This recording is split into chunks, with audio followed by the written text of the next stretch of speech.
And we're live. All right. I don't think you ready for this jelly. I don't think you ready for because my grind too brutal. Yes, it is. Yo, listen. I don't want to spend too much time on this right here. But good morning. Today, believe it or not, y'all, this is our 50th episode of the New Blerd Order, man. We have been consistent. We have not missed 1 week since our first week, man. And we are here today. Let's go ahead and get into some New Blerd. I'm running a shooting guard this morning to Tyrone's point guard. So you'll see why in a second. But for now, let's go ahead and hit that New Blerd Order button to start the show. It's the New Blerd Order. Let's do it.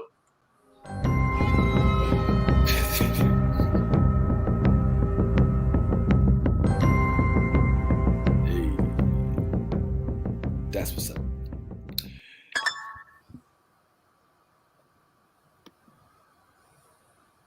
All right.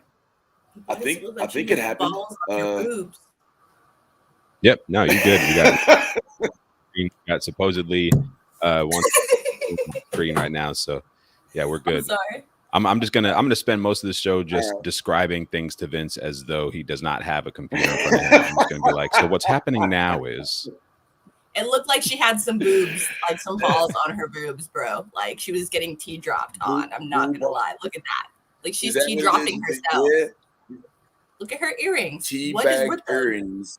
Look at them. How else would you listen? What would be the name on the display? That's how you kill two boobs. Just killing two boobs with one stone here. I love it. Yeah. Well, listen, guys. It's been a very eventful week in the nerd world. Welcome to the platform, my good friend. And there's so much stuff going on, but I thought that this was a very interesting header. It's not the most accurate, honestly, but I did want to get y'all opinion. This is not even new. This has been out for a little while. And Giant Freaking Robot has this bad tendency of taking small excerpts of certain things and making them the story when it's not really the whole story. Good morning, Ty. It's good to see you, homeboy. Thanks for joining us. I, unfortunately, guys, am currently in the middle of the ocean somewhere, which is going to have a really adverse impact on my signal. So I may or may not look like a Minecraft character right now. I might look like, I don't know, I'm pixelated or whatnot. So bear with me today. Doing the best I can here at sea. Just goes to show our dedication. Steph is here. What's going on, Steph? I'm so sleepy. All right. That's what's going on. That's that. All right. What about you, Yaz? How you doing over there in your world, Yaz? I don't have really any complaints. I'm doing good. I'm Gucci with 2 G's, I guess you could say. Hey, all right. Scooby-Doo, hey, good. There it is. Good. Great type. All right, cool. My man Tyrone, always the benevolent, the light, as we say in the wheel of time. How you doing this morning, homeboy? What's up? Doing good. Everything's good. Sitting here, got the apartment mostly ready, got furniture and stuff. So it's a whole new life. Yeah, right. Got furniture now. Doing it big. He's like, look, I'm sitting on show y'all. I love you. Yo, it looks like Tyrone is minutes away from going into the Jerry Springer show and getting his his paternity results. Like that looks like the back room. From every Jerry show. But dope, man. I'm glad things are settling for you up there in NY. Speaking of NY, nice hat, Ty. How you doing today, homeboy? Good, man. Good. Glad to be here, man. Was struggling this morning. I'm with Steph. It was just extra sleepy. But y'all made it. Oh, you were with Steph. That explains it all. No, actually, no, I wasn't with Steph. For the tired. Y'all put that easy on me, nigga, Bobby. Where was Amy? Right. I do not want that smoke. Me and all 36 of my variants will pull up. We're talking like Busy Bone versus Gangsta Boo level smoke here, man. Where it's just kind of like Get it all. right and then you got the pimp named Slickback too. That's you it. know, They all all in there. Little Joker, man. Little Joker, yes. Steph does give me killer kung fu she bitch, wolf bitch vibes from Boondocks. You know, I don't know if y'all remember that. She was an assassin. That's got to go. Yeah. But anyway, we got so much stuff going on today, man. I hope I can make it through the show without chirping out. If so, Tyrone, please, man, hold your brother down since everybody else is sleepy as hell today. Maybe we should change it to 9 p.m. I don't know. But here's what's going on. First of all, I think that this is an old article, and you should know in advance. And also, by the way, I'm in the library, but I'm in here by myself. So if a couple white folks come in here, that's what's on the boat right now. I'm not going to lie to y'all. I don't know who watches this, but I'm going to keep it real. This boat is like a Cialis convention. I feel like I'm on the AARP special boat. I think the median age on this particular cruise is like 60, 65. I swear the front row at my show last night was filled with people that make their own butter and rode a stagecoach to the port. It's completely crazy, bro. Like I did a Nintendo joke that went completely over their head. They're like, you mean Atari? You mean Kali? I was like, no, Nintendo. I was like, you know what? Next joke, man. You know what I'm saying? So this is what I'm dealing with right now, man. But it's the last day of this cruise. We just left Cozumel. We're at sea today. But I digress. Enough about me. Let's talk about this new, evidently, there's talk of Beyonce wanting to play Storm. Now, listen, I know that this is not a real thing. All right, this is not real. Let's just keep it real. Giant freaking robot. What happens sometimes with sites like Giant freaking robot or We Got This Covered is there's like a small percentage of truth to this. And they say, you know what? That's enough for a headline to get clicks off of this topic. And what it says in the article, if you read it, is it basically says, look, Beyonce's people reached out to Marvel and they're interested in her playing a role in the MCU, preferably Storm if it's possible. I wanted to get you guys' thoughts on Beyonce playing in the MCU, period. And I'm really, really curious as to whether you think that this is a good idea, bad idea. Yes, I'm curious. What would you say yes if you're Kevin Feige and Beyonce? Now, before you answer, keep in mind, even though we're Marvel fans and we want to maintain the level of integrity for the movie, Beyonce comes with a lot of viewers. Beyonce comes with a lot of interest. She's got the beehive and all of that other stuff. And, you know, she's got the assets, so to speak. Even though in this day and age of colorism and whatnot, she does kind of, you know, she's on the brown paper bag side. But at the same time, I don't know, man. Is this what we want? Yes. I mean, you tell me. I'm gonna have to agree with Lisa. Our blurred, you know, and say hell no. I'm sorry, but I know he has got a whole, you know, presence to herself, and I wouldn't say like I wouldn't want it, you know what I'm saying, like her following, but it's just like we don't even need that, you know what I'm saying, like we don't need the beehive. We already have, you know, like what we need. So, I mean, honestly, I just feel like it's going to be, no offense, but like Catwoman, when it first came out, Halle Berry was sexy in it, right? That's why we watched it. Yes. The acting was, right? So I don't want that shit in 2001 just because she's hot. Like, can we stop that shit? You know what I'm saying? I'd rather have someone who acts good than looks good. You know what I mean? They go to the gym, that they have a lot of money. You know, they have trainers for that shit. So I'm just saying, like, I don't know. I would say hell the fuck no. No offense to B, but yeah, she can stay with her beehive and you know, her hova over there in wherever the fuck that. Right. Yeah, somewhere in France. Tyrone, what say you, man? I'm very curious. You're normally pretty positive. Yeah, I'm gonna borrow a line from an old Destiny's Child song, and I'm gonna say no. Yeah, I would really hope that whenever Marvel's people reached out, Kevin Feige was like, okay, great. and just that was it. Like it just because there's I when I think of Beyonce and I think of Beyonce acting, and granted, like Dreamgirls or whatever, but I think of her in the second Austin Powers movie, and just how that's what always sticks out for me. I was like, damn, like this is what we're doing. So no thank you on so many levels, on just so many levels. Just don't. Like, dress up on Halloween and get a billion likes on your Instagram or whatever. Do a music video where you shoot lightning out of your hands or something like that. But please don't. Please stay away. Yeah. That's well. There's a consensus building here, Steph. If you're awake over there, what say you? 2 or 3 words from Dreamland. I would crawl out of my grave to protest against this. Okay, I hate this idea so much. This would ruin my life. I would literally organize a rally and march on Marvel if they did this bullshit. Like, I have the signs ready. I hate Beyonce's speaking voice. Okay, first of all, I don't want to hear T'Challa. You have to. I can't even imitate it. I can't do a good imitation, but it's just bad. She can't act. She is an amazing singer and dancer. She's one of the hardest women working in show business. But this is Michael Jordan wanting to play basketball, like celebrities. Or, I'm sorry, wanting to play baseball. Basketball he was good at.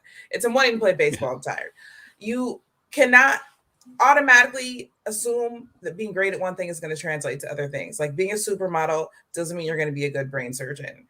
Beyonce cannot act, and she needs to stay far away from this film. And if Kevin Feige has any sense, he will not let her come ruin what he's built. I hate it. Man, wow. Okay, there's 3 no's so far. Let's take it home. Let's see what Ty.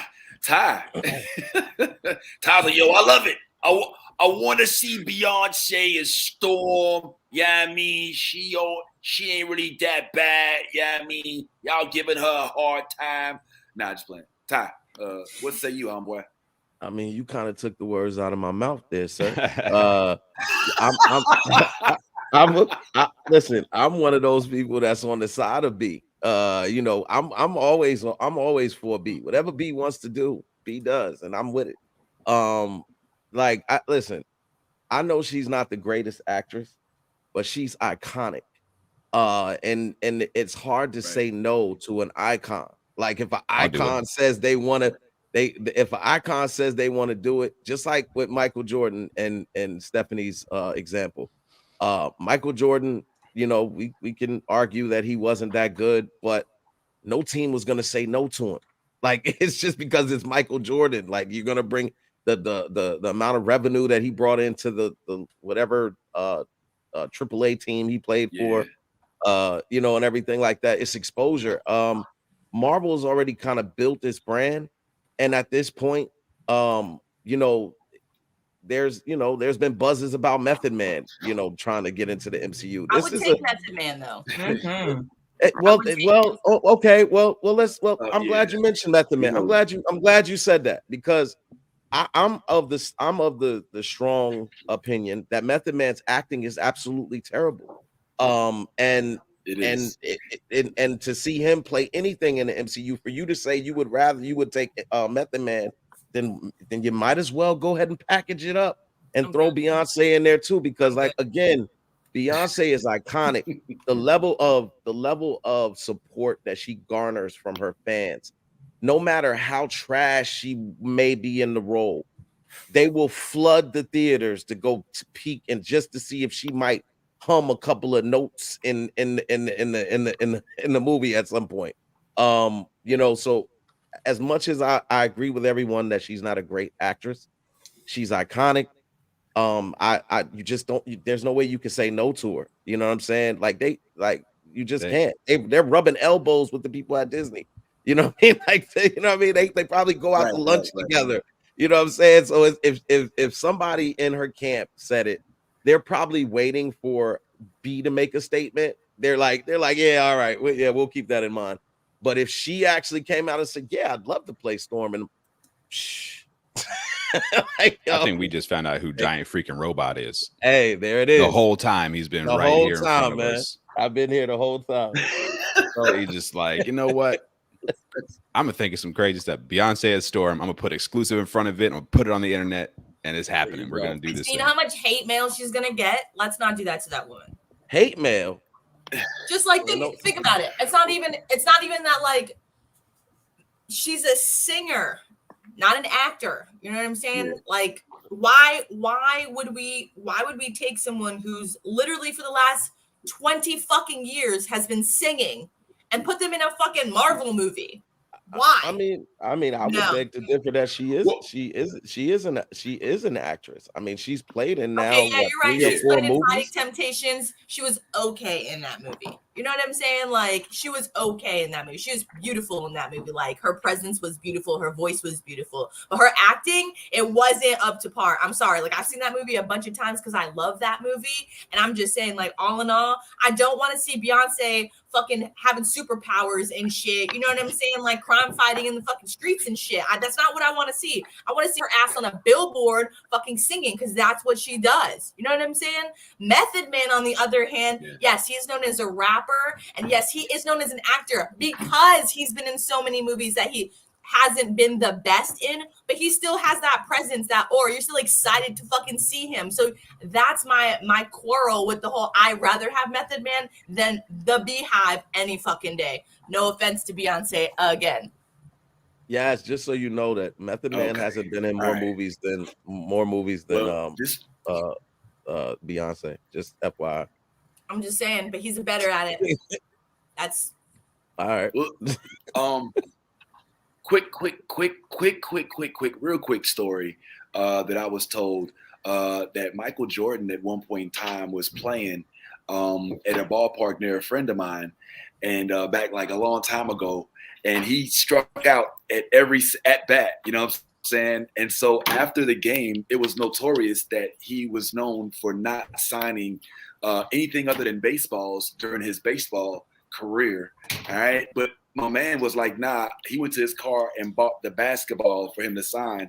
And Michael Jordan was like, yeah, bro, I don't know if you heard, but I don't sign basketball. He's like, oh, no, I don't want you to sign it. I want to see if you could hit it. He was missing everything at bat. But I think this is a rare moment in which we all agree wholeheartly. And even in the comments, like Lady Lou, Lisa, Seriously Black looks like he's having a meltdown over here in the YouTube section. So yeah, man, like we don't want it. And I think that the main reason is because I think that she's a distraction because of her fanfare. Let's keep it real. As much as we love what Beyonce did for, at the Super Bowl and all these other things, she ain't even really hot right now. I don't know if y'all know this, but some of her last music that she tried to drop only got like 700,000 streams within a day. Meanwhile, Adele got 1 billion like within a day. You know what I'm saying? And it's just showing that, her lack of access to the world is kind of starting to bite her in the butt. That level of icon that she's up there on that pedestal and not coming down is not necessarily working well for her career. And we don't want you to come into our world. Let's keep it real. Like Yaz said, Marvel's not hurting for fandom. It's not like Marvel's struggling and people are not coming to their movies. Even I just read an article that showed that Venom, despite how critical we were over it, was still the 4th highest grossing movie of the year thus far. And that just shows you, like, look, it don't even got to be that great. All we need is for you to do the characters right. And we don't want Beyonce as Storm. Not only is she not the best actress, but also, I'm gonna keep it real, I think it's time for us to get a Storm that's a little more shade appropriate, and that actually maybe even has some connection to Africa. So the question I have, and please, I apologize at the outright, guys, for those of y'all watching and you see if the screen is a little blurry, and if my sound is a little messed up, again, please forgive me, man. Just trying to make sure we stay on the broadcast consistently on a weekly basis, even while at sea. But I'm curious, even though if I was in my home studio, I'd be able to bring up the pictures, but I can't now. Who do y'all think would be good as a Storm actress? I have I would heard take ZZ a few different Bass, folks. Zazie, Who- your who? little girlfriend Zazie. I'd take Zazie as a Storm. Why? Why no, Stephanie? She does Why not no? look like Storm. I mean, who Storm is has looked like Kenyan. Storm? Zazie though? is South African. Maybe. Okay. All right. She She want is? more dark skin.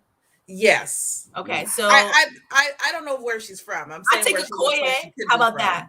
I take a Koye. Yeah, that works. Okoye. Well, Okoye. Okoye's already Okoye. So what? Oh, here's this conversation again. We're about to do it again. Here we go. I would take Simone Missick. We've done this already, man. We can't. Or, we can't Michaela Coel would be great. They would be. Yes, you do get that if Denai Guerra, who plays the role of Okoye, also is Michonne in Walking Dead. If she played Storm, she would be in the same movie as Storm in Black Panther and the leader of Dora Milaje. So They're just gonna miss Doubtfire that shit. How about this? No, they're gonna miss Doubtfire that shit. She gonna like run back into the kitchen and put a wig on and put some like cake on her face. Got And it, be man. like, oh, sorry. Got it. Storm's Okay, in the room. how about you guys remember Falcon and Winter Soldier?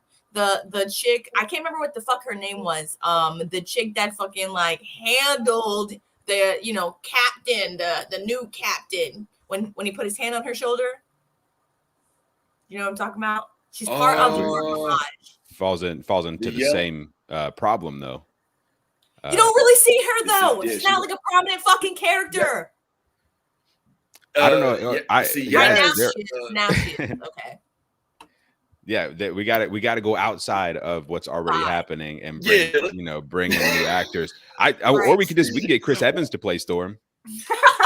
I was about to say, let's just Falcon play with us. Falcon can be Storm, you know what I'm saying? Like, let's bring back Terrence Howard. You know what I'm saying? Maybe he can play Storm. I mean, I don't know. It's all right. Well, listen. Here are a few folks that I was thinking. I forget the young lady's name. From American Gods. For a long time, I thought Angela Bassett would have been. Oh, but yes. That was the next question. Gods. What age range are we looking for? Well, that's a great question because I think it would also depend on what Storm was depicted. Are we talking mature after X-Men Storm? Are we talking young? I'm still just groomed. I'm learning. And meeting T'Challa Storm. I would prefer the young and meeting T'Challa Storm. And if we're going that route, then there's also been tossed up into that fray. You know who actually might? What y'all think? All right, Yvonne Orji was thrown into that from Insecure. All right, I don't know how I feel about that, but I like the fact that she is, a brown-skinned young lady that actually is African. But I don't know necessarily if I want her playing Storm. I do know that they mentioned a couple folks mentioned the young lady from shoot. You know what? Well, here's what I'll say. I can't remember who I was talking about, but I actually think who. Keke Palmer. Is she too light skinned, Stephanie? Keke Palmer.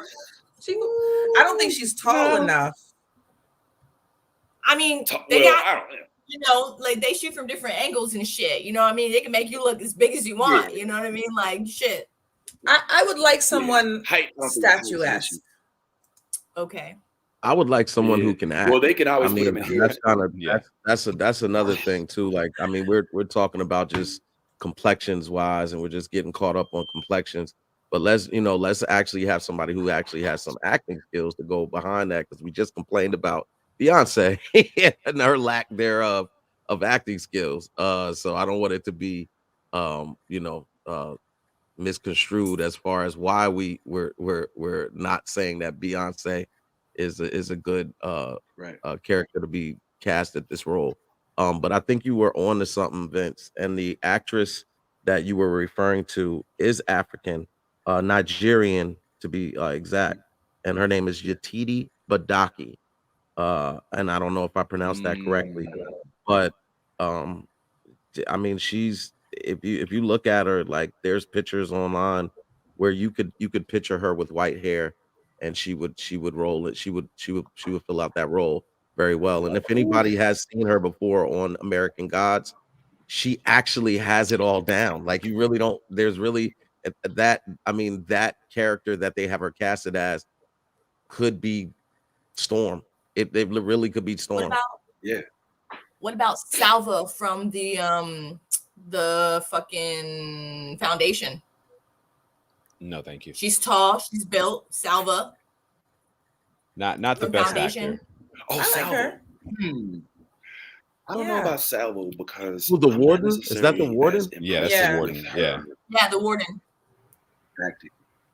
Yeah, she's not What not about the best actor. Now, what about Tiana Taylor? Did we like her in Coming to America too?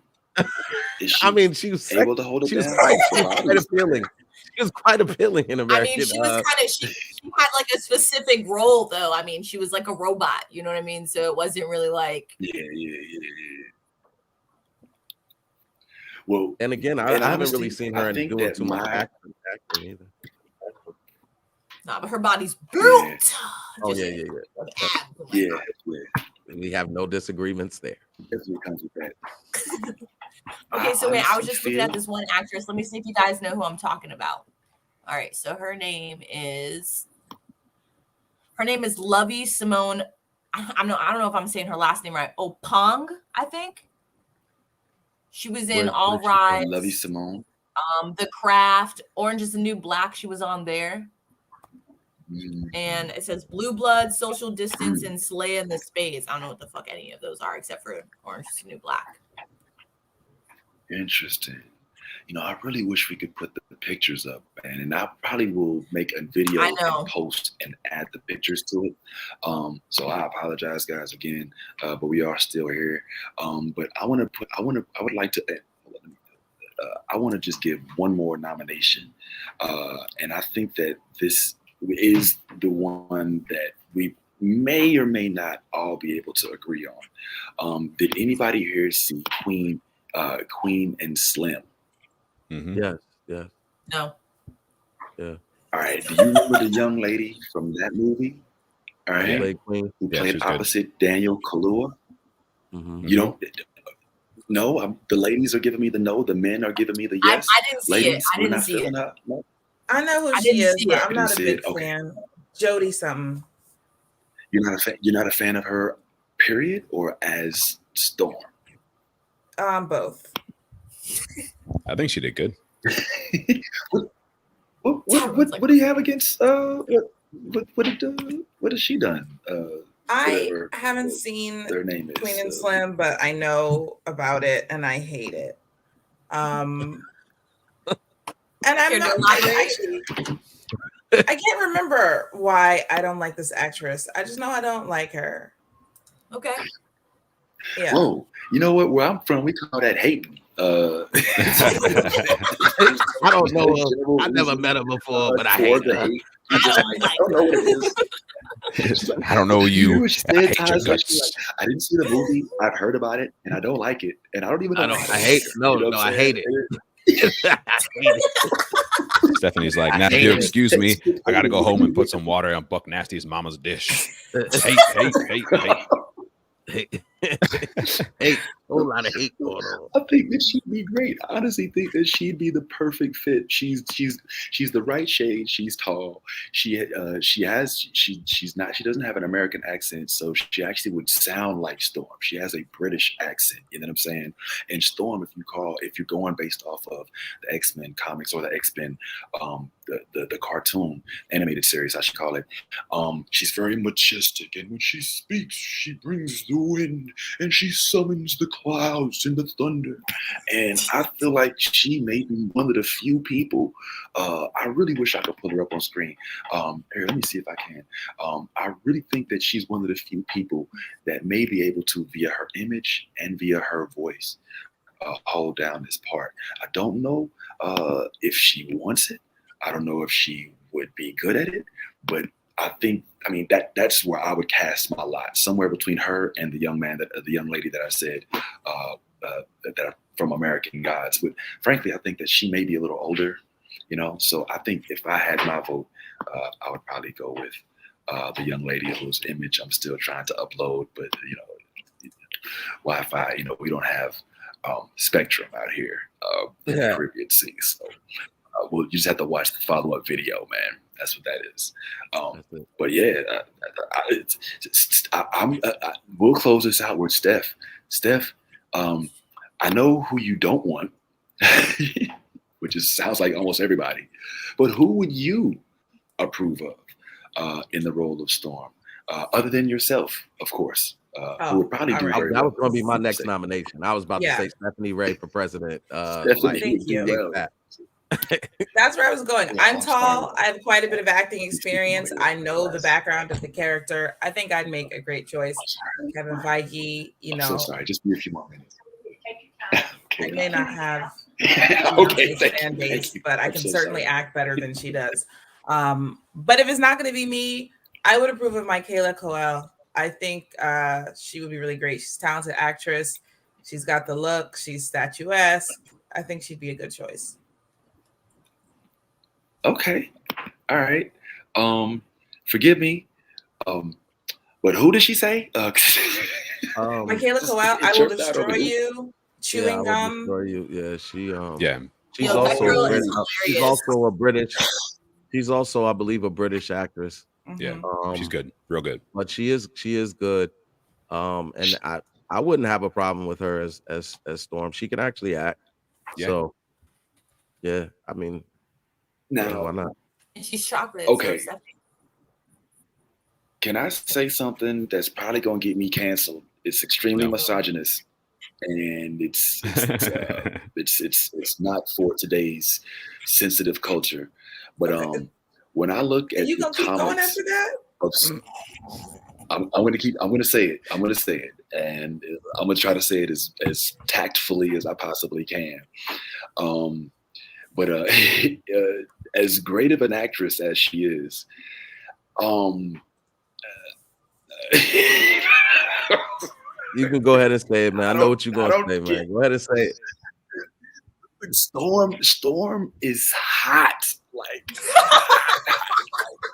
please, like, yo, let me get me some Storm. Like, you know what I'm saying? Like, irresistibly, boom, so bam, pow, pip, hot. And baby girl from Chewing Gum was a virgin the whole first season for a reason. You know what I'm saying? Because it was like, wasn't nobody trying to, you know what I'm saying? Like, listen, does she check a lot of boxes? Sure. But I think for me, I'd want to at least be somewhat attracted to Storm, you know, and you know, it's kind of like if, you know, Black Panther was played by, oh man, I'm not gonna say it. I was gonna say Flavor Flav, but that's not what I don't. It's the imagery that I'm asking for. Yeah. All right. So it's not that I don't think that she's capable of it, but I mean, these comic book characters, man. I would just be a little. I don't know. I hate to say that because I'm sure she's very talented and she's done a lot of good stuff, man. And I love her in Chewing Gum. And she was even in an episode of Black Mirror that I thought was really dope. But I would up the sexy a little bit from where I stand. Beauty's subjective. It hurts to say that. Beauty's subjective. Like she's, you know, she's hot to a lot of people somewhere in the world. Is she? From the girl from Chewing Gum? To some people, beauty suggestive. I mean, look, maybe not your cup of tea. Maybe she's not your cup of tea, but I'm sure there are plenty of fans and men who are attracted to her type of stature and her type of beauty. She does have very distinct features. She has very high cheekbones. She does. She has very luscious lips. She does. You know, so there are things that are about her. She has very smooth, beautiful skin. So there are things about her that are very attractive.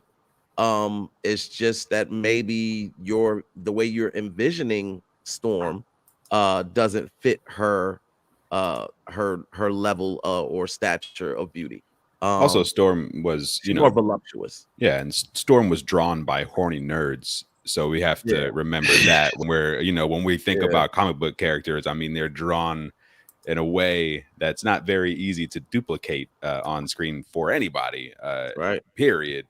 You know, I mean, there have been some people who pulled some things off or whatever, but yes, I'm gonna go ahead and endorse the Michaela Coel. I think that she'd be a great Storm. Mm-hmm. All right, well, of course, I'm not gonna beat this. You know, this is not a comfortable stance to hold, so I'm not gonna sit there and try to hold on to it. I will say though, despite these drawings being made by pervs in their basement who basically can't get any action at their high schools or colleges or whatever. Well, I didn't say pervs. I just said horny. It's okay to be horny.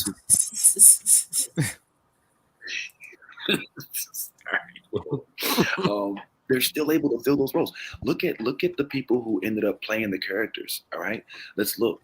Originally, Storm, despite how bad she was portrayed, was Halle Berry, right? Mm-hmm. They went for looks on that one, and that didn't turn out too well. Look at Black Widow. No, it didn't. But I'm just saying, Scarlett Johansson. If you take an image of Scarlett Johansson as the Black Widow and hold it next to what they have as the cartoon or as the comic, and it's not too far off. I'll take, and not just in the women either. Let's look at Thor. All right, look at Captain America. Look at Black Panther. Look at Spider-Man. Their images tend to, despite them being drawn as characters, still hold up in the reality of it. So I'm not saying that I wouldn't watch it. Of course, I would like it. Wouldn't be my first, second, third, or fourth choice, but I would still support it if she was. But yeah, I think that the glitter and glamour of it might, you know what? Let me shut up, man. I love her. She's beautiful. All right, and I hope she's a great actor, whatever you want to call it. So if she does land it, great. But yeah, if I was casting it, I would probably, not. But that's not me. You know what I'm saying? I'm allowed to be wrong, right? And in this instance, I might be. Okay, so I think that it is safe to say at the end of the day, though, that we have all, by consensus, decided that it's definitely not going to be Miss, I don't think we're ready for this jelly. We would protest, like Steph says. We would march. We would call our councilwoman and councilmen, and we would make sure that this did not happen. So Beyonce, I think Dreamgirls 2 was calling, and maybe let's work on another album that depicts maybe something that Jay-Z did wrong now that he's got new hair. But let's keep it with the shorts on Apple TV. Let's maybe a cameo, like Ghostface was in Iron Man 2 for like a couple seconds. But I don't think that I'm gonna co-sign the role itself. Vince, all she would have to do is step out in that black leather, storm suit, and we just get that Jet magazine, cover photo. Man, everybody will be screaming for her to be Storm, man. They can all scream outside. She would show up to set and they'd be like, "I'm sorry, ma'am, this is a closed set. We're filming a movie here. You can't be here." She'll be like, we just bought the whole studio. So like, me and Jay just bought the studio. So how about that? Well, they could do a Beehive production of African Weather Lady, because they're definitely not going to get those Marvel rights. We're part owners. Okay, this is what would happen. J&B would walk the studio. They would deny them entry, and then they would just buy Marvel Studios. They won't be buying no Marvel Studios. They might buy a studio. They'll be part owners. They'll they will be hearing, oh, Jay-Z and Beyonce just became part owners in Marvel Studios. Yeah. Next thing you know, like Beanie Siegel's playing the role of Juggernaut, and the whole Rock Nation ends up taking over all of it. Exactly. That's it. Kristen Neefy as Quicksilver. This has been too far now. Memphis Bleak is now Nick Fury. You got Charlie Cox. You got Charlie Cox defending Jay-Z and Meek Mills for stabbing or shooting. Like he said. Oh boy, I love it. Oh man! All right, guys. Well, that was fun. It's always good to be able to disrespect Beyonce and bring her back down to the level of us normal folks. Just kidding. We love you, Queen, in the role that you play, just not in the role that it sounds like you're after And please, 100%. it sounds weird saying this to the queen, but stay in your lane. All right. There's a few other things here that have popped off in terms of news before we get into reviewing what happened on the Hawkeye season of the Hawkeye most recent episode, which there was a scream out loud moment for me. I don't know about y'all, but I was like, oh. Oh, you know what I'm saying? I didn't see that coming. And before we get into Wheel of Time and get into Arcane, which I don't know if y'all watched Arcane, but Ty told me about this show, and I had seen it on Netflix, but I was like, all right, I'll get to it. But he described it as, and I quote, what might possibly be the best animated series he's ever seen. And now it's based on a video game called League of Legends, and we'll get to that. But before we get to that real quick, I just wanted to also discuss another unfortunate bombshell that was dropped this week, for me at least. And evidently, I'm a lone star, maybe me and Tyrone are. But man, they went ahead and they canceled Cowboy Bebop already, bruh. You know what I'm saying? Like, it's already dead, like in the water. There's no season 2. And I, for one, am hella disappointed. I didn't think that it was that bad. I mean, was it the best possible depiction of the anime? No. I mean, are you ever going to be able to get an anime right?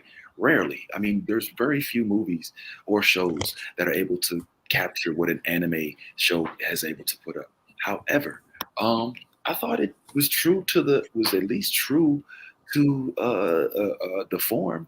It held a lot, most of the traditions, as Tyrone and I said. And I don't know, man. I feel like this is a little premature. It got 46 on Rotten Tomatoes, which isn't the worst. I mean, Venom did worse than that, and there's a part 3 coming out. I don't get it, man. Evidently, it just did not have the appeal that I thought it did, man. And I'm hurt. Tyrone, how feel you about this, my man? Yeah, it sucks. It sucks because like with streaming services and stuff, like it seems like so much of it is like there's kind of this viral mentality. Like they only want to keep things going if it like hits that viral status. It's like, Cowboy Bebop gets canceled after one season, after really doing something new and that looks different and gives us a different flavor and kind of shows what can be done in sci-fi if you're willing to to put yourself out there a little bit.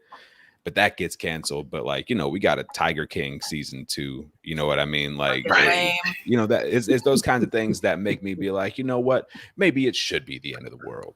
Maybe we should just go ahead and reset this whole thing so we can get Cowboy Bebop season 2 in Earth 2.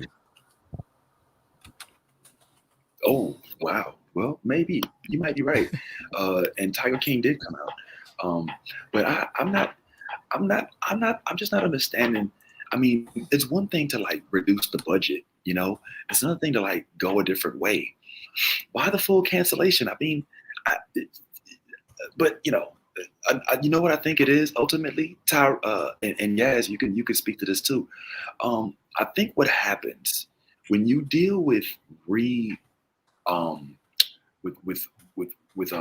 trying to recreate something for a fan base that already knows what it wants, then you get a bunch of screaming, bickering, whining children in the comment sections of Twitter, in the comment sections of the YouTube posts that are like, Faye doesn't look like Faye does in the anime, and how come Cowboy Bebop is Korean? How come Spike is Korean, and and I didn't really like the way they did Jet. And, you get these folks, and then when the people actually read the comments and start like trying to put together what it is that may or may not have taken away from the appeal, I think they just throw their hands up and be like, look, we can't please everybody, so why try? Let's just kill it now. You know what I'm saying? Right.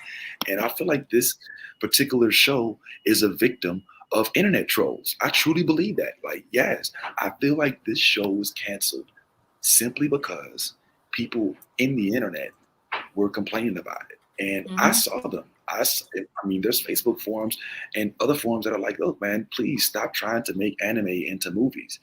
It failed with Ghost in the Shell. It fails with Dragon Ball Z. Some people say that it fails with Last Airbender, and now it's failing with Cowboy Bebop. Just stop. Just leave it as it is. Is that what we should do? Yes. I don't know. I honestly, I wouldn't fully agree because, I mean, if you think about it, the Rurouni Kenshin, like, remakes were fucking dope. Like, you know what I mean? Like, they were fucking dope. Like, there was no fucking hate on them. And not only did we get the first one, but we got the beginning and the end. So, I don't know. I feel more like it's who directs it, how, you know, things are portrayed, you know, compared to like you know, the original, and you know how fans are going to take to it. Like with Rurouni Kenshin, there was some hate, but there wasn't a lot, you know what I'm saying, because they nailed all the aspects of that anime, and like completely, like I rewatched the anime after, and I was like, damn, they like killed this. So I feel it's more of just like the direction that the director tries to go with it. If he tries to keep it, you know, the same as the original, or if he tries to add new shit. And if people don't like when shit gets changed up, they just like, you know what I'm saying? It's for example, one of my favorite classic movies is The Princess Bride. I would love to see a remake, but then again, I wouldn't, because it would fuck it up and they would ruin that movie for me forever. It's a classic, you know what I'm saying? So classics need to stay classics for a fucking reason, because they don't get remade because they're so good the first time.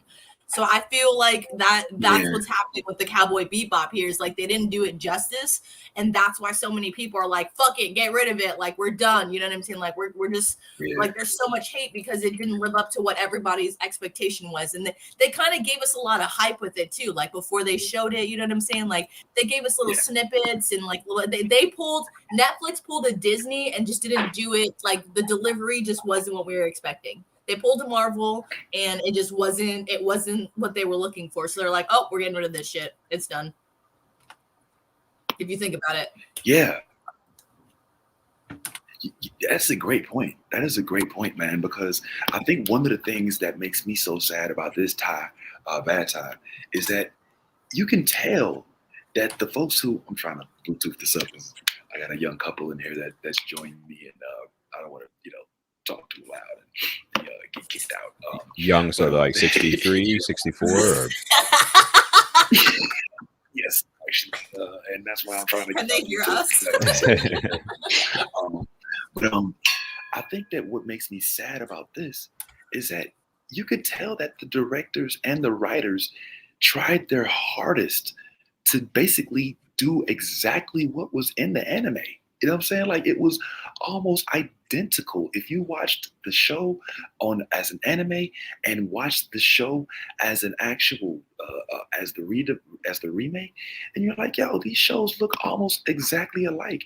And it's hard to see why the people who had such a hard time with it are really so angry at it, because from where we stand, it's the same show, except for it's just not drawn. It's just actually a real live show.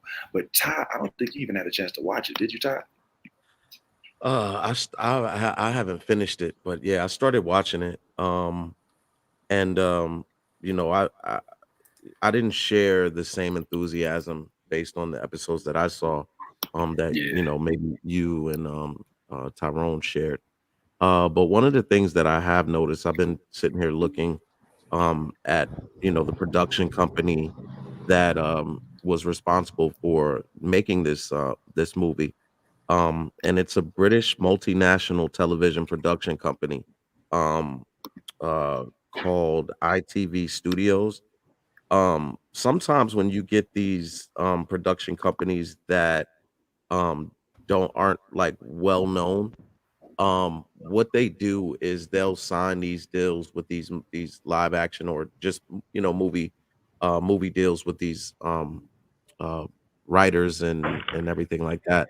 And what happens is they make a deal with the writers and everything like that, and the directors and production agencies and everything like that, basically saying, okay, we're gonna finance this, but you have to guarantee us something. And what happens is, on the opposite side of that, you're just thinking about, oh, I'm about to sign this deal, so I'll tell them whatever I need to tell them. I think in this case, there were some things that were said, some things that were promised, and when it rolled out, it didn't manifest. And I think the production company was like, we're not signing on again for this. We'll just take the losses, chalk it up, and and learn from our lesson not to do business with the directors or whoever was responsible for this. So I think that's kind of where this one fell off, is the fact that it didn't really have the backing of any big major production companies. With Marvel, because you mentioned and that's Sony, but you mentioned Venom. They have the luxury of being able. I mean, I wrote a post in New Blurred about this. Marvel has the luxury, and even though it's Sony, it's still part of that family for the most part. Um, but they have the luxury of having um, you know, not necessarily bad, but not what we would expect, or or hold them accountable for in most cases. Any other movie in most cases. Um, so for this, they didn't have that luxury. They didn't have the luxury of rolling out Right. slowly and build and doing the build up and everything like that. Right now the expectations are really high, especially if you're not going through a production company that's really, really big. You either have to be a smash hit or you get thrown to the wayside. There's too many things popping up on Netflix, especially every week, to where this could have easily got thrown into a pile and forgotten about, compared to all of the stuff that Netflix rolls out on a weekly basis.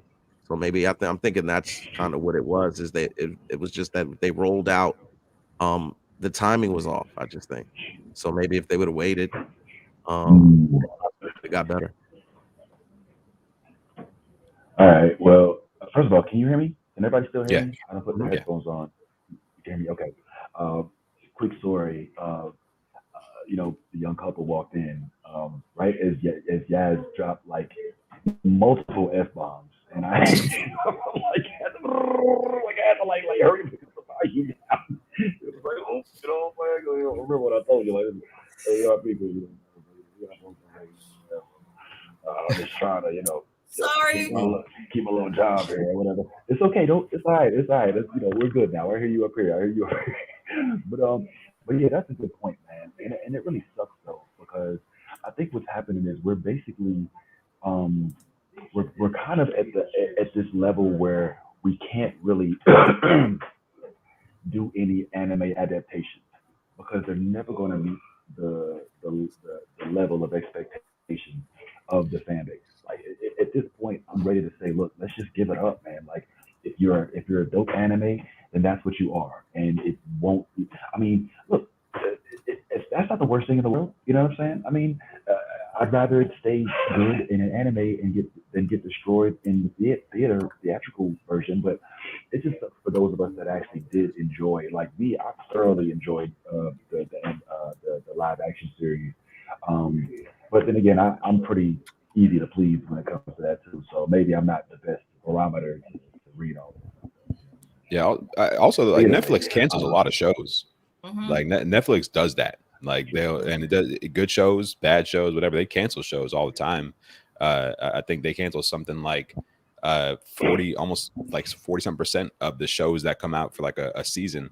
So I think it's just the way streaming works is just different. I don't even think it's about whether or not it was a good anime adaptation. I think it's just Netflix's business model is just very different from what we're used to. I hope that we continue to see attempts at giving us live action versions of things, because I think it's fun. Why not? And I don't even think it ruins the source material. I think, for me, for example, Willy Wonka and the Chocolate Factory is like one of my all-time favorite movies, right? When they made that Johnny Depp Charlie and the Chocolate Factory garbage, like I couldn't even get through the movie. But like I wasn't like, you ruined Willy Wonka for me forever. No, I was just like, I'm just gonna go watch the good one now. Like that's so people, I think there needs to be like a middle ground where people can be like, that exists and I don't like it. And all I can that's say okay. about your statement, Tyrone, is now I officially understand why Austin likes you so much, because he's obsessed with the original. I literally like have been tortured with that movie since since we've been together over 100 times in the past 4 years we've been together, bro. Oh my God.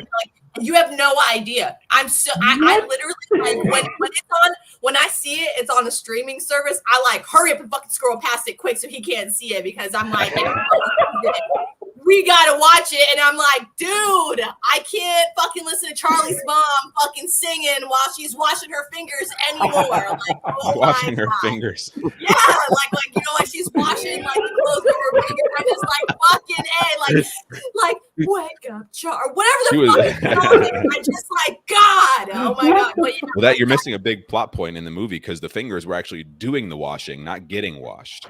Listen. Well, yeah, it's going to change the way you watch that whole movie. Though, her fingers were like, you know, she's rubbing them raw, you know, like getting her work done. So I'm just saying, but yeah, he hates the Johnny Depp one. He's like, that is fucking child. Like literally how you just said that. I can't wait to see his reaction when he watches this replay. You have no idea. He's gonna fucking jump out of his chair, like for real, like with excitement.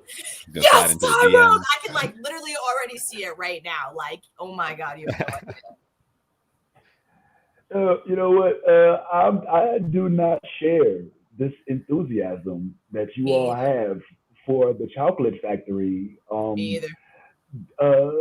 Now, listen, if they want to do a Oompa Loompa origin story, I'm with that. You know yes.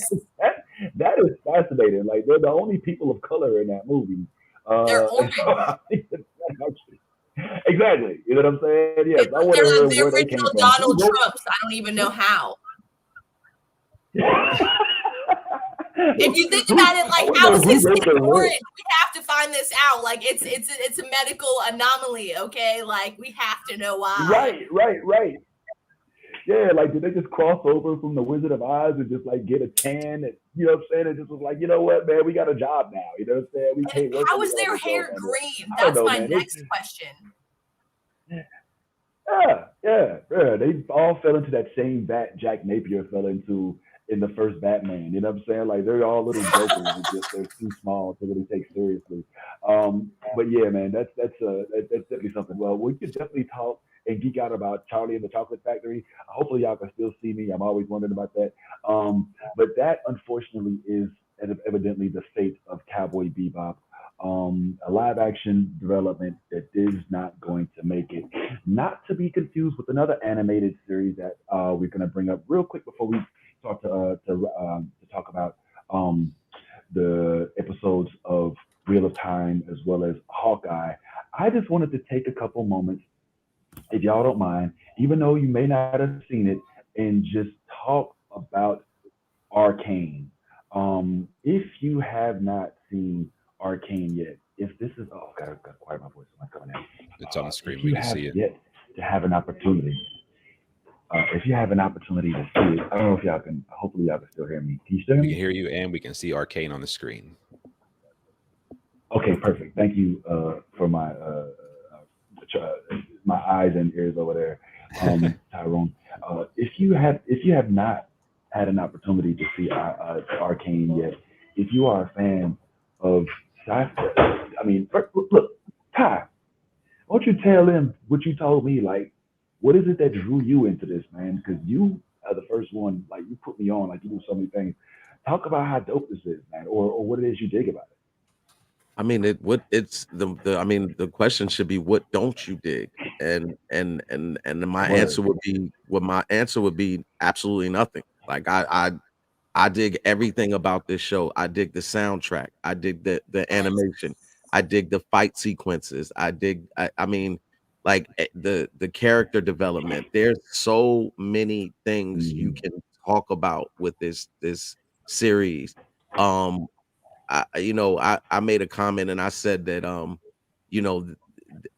this show you might have found the best hammer I've seen, and that includes Milner. You know what I'm saying? Like, like it's there's so much to dissect with this show. The multiple personalities of Powder, slash Jinx, the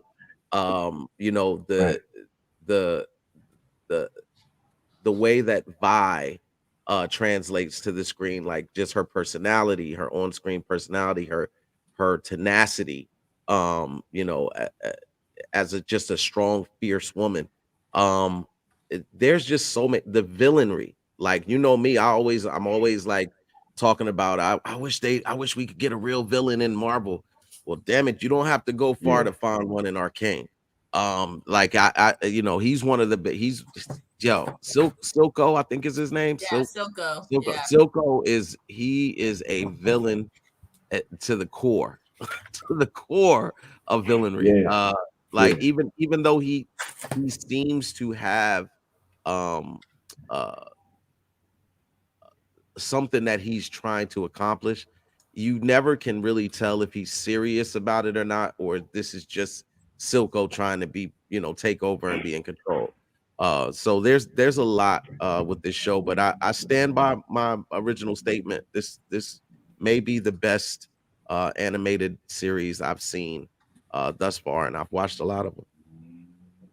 Even better than Incredible?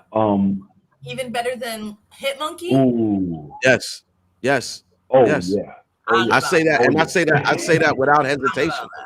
Without hesitation. I don't even know. Like they're two totally different type of animations, but for what Arcane brings, first of all, the soundtrack. I can't say this enough.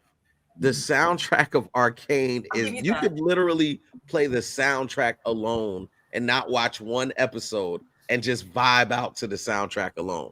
They have one episode where Pusha T is on there, like Pusha T is on the soundtrack, and then like you got Imagine Dragons and you know, so many other artists and groups, but yeah, hands down the best. I would say the best. Yeah. I don't know.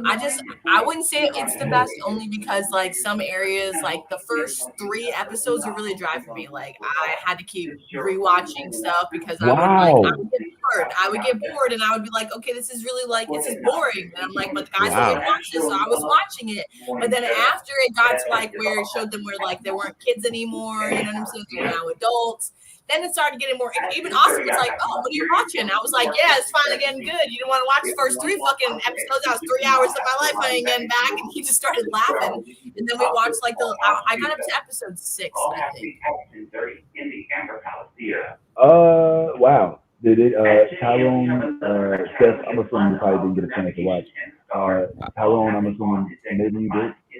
No, I haven't yet. I prioritized the first episode of Expanse because I was just so damn excited for it. But I am definitely going to watch Arcane after these ringing endorsements. Except for Yaz's, you know, I'll have to see. I gotta be honest. Pusha T and Imagine Dragons don't do much for me, but you know, it's still, I imagine that it works really well with the show and stuff. So I'm looking forward to it. The soundtrack was banging. I'll give you that time. The soundtrack, I was like, damn, this soundtrack's hot. Okay. I was jamming the fuck out. I'm not gonna lie, but I don't know. I have to keep watching and I'll let you guys know once I'm done with it. You know, I have like 4 episodes left. So, but I don't know, the first 3, they were a little stale for me, you know, like I get it, you know, like they're giving us the backstory, but they were just, I don't know, they were kind of stale for me. I'm not gonna lie. So Stephanie, keep that in mind. If you watch that shit, the first 3 episodes are a little stale, then shit gets popping after that. I'm just giving you a warning because I care about your feelings and watching shit. I totally disagree with Yaz. The first 3 episodes being stale, I totally disagree. It literally comes on with the guy beating someone to death.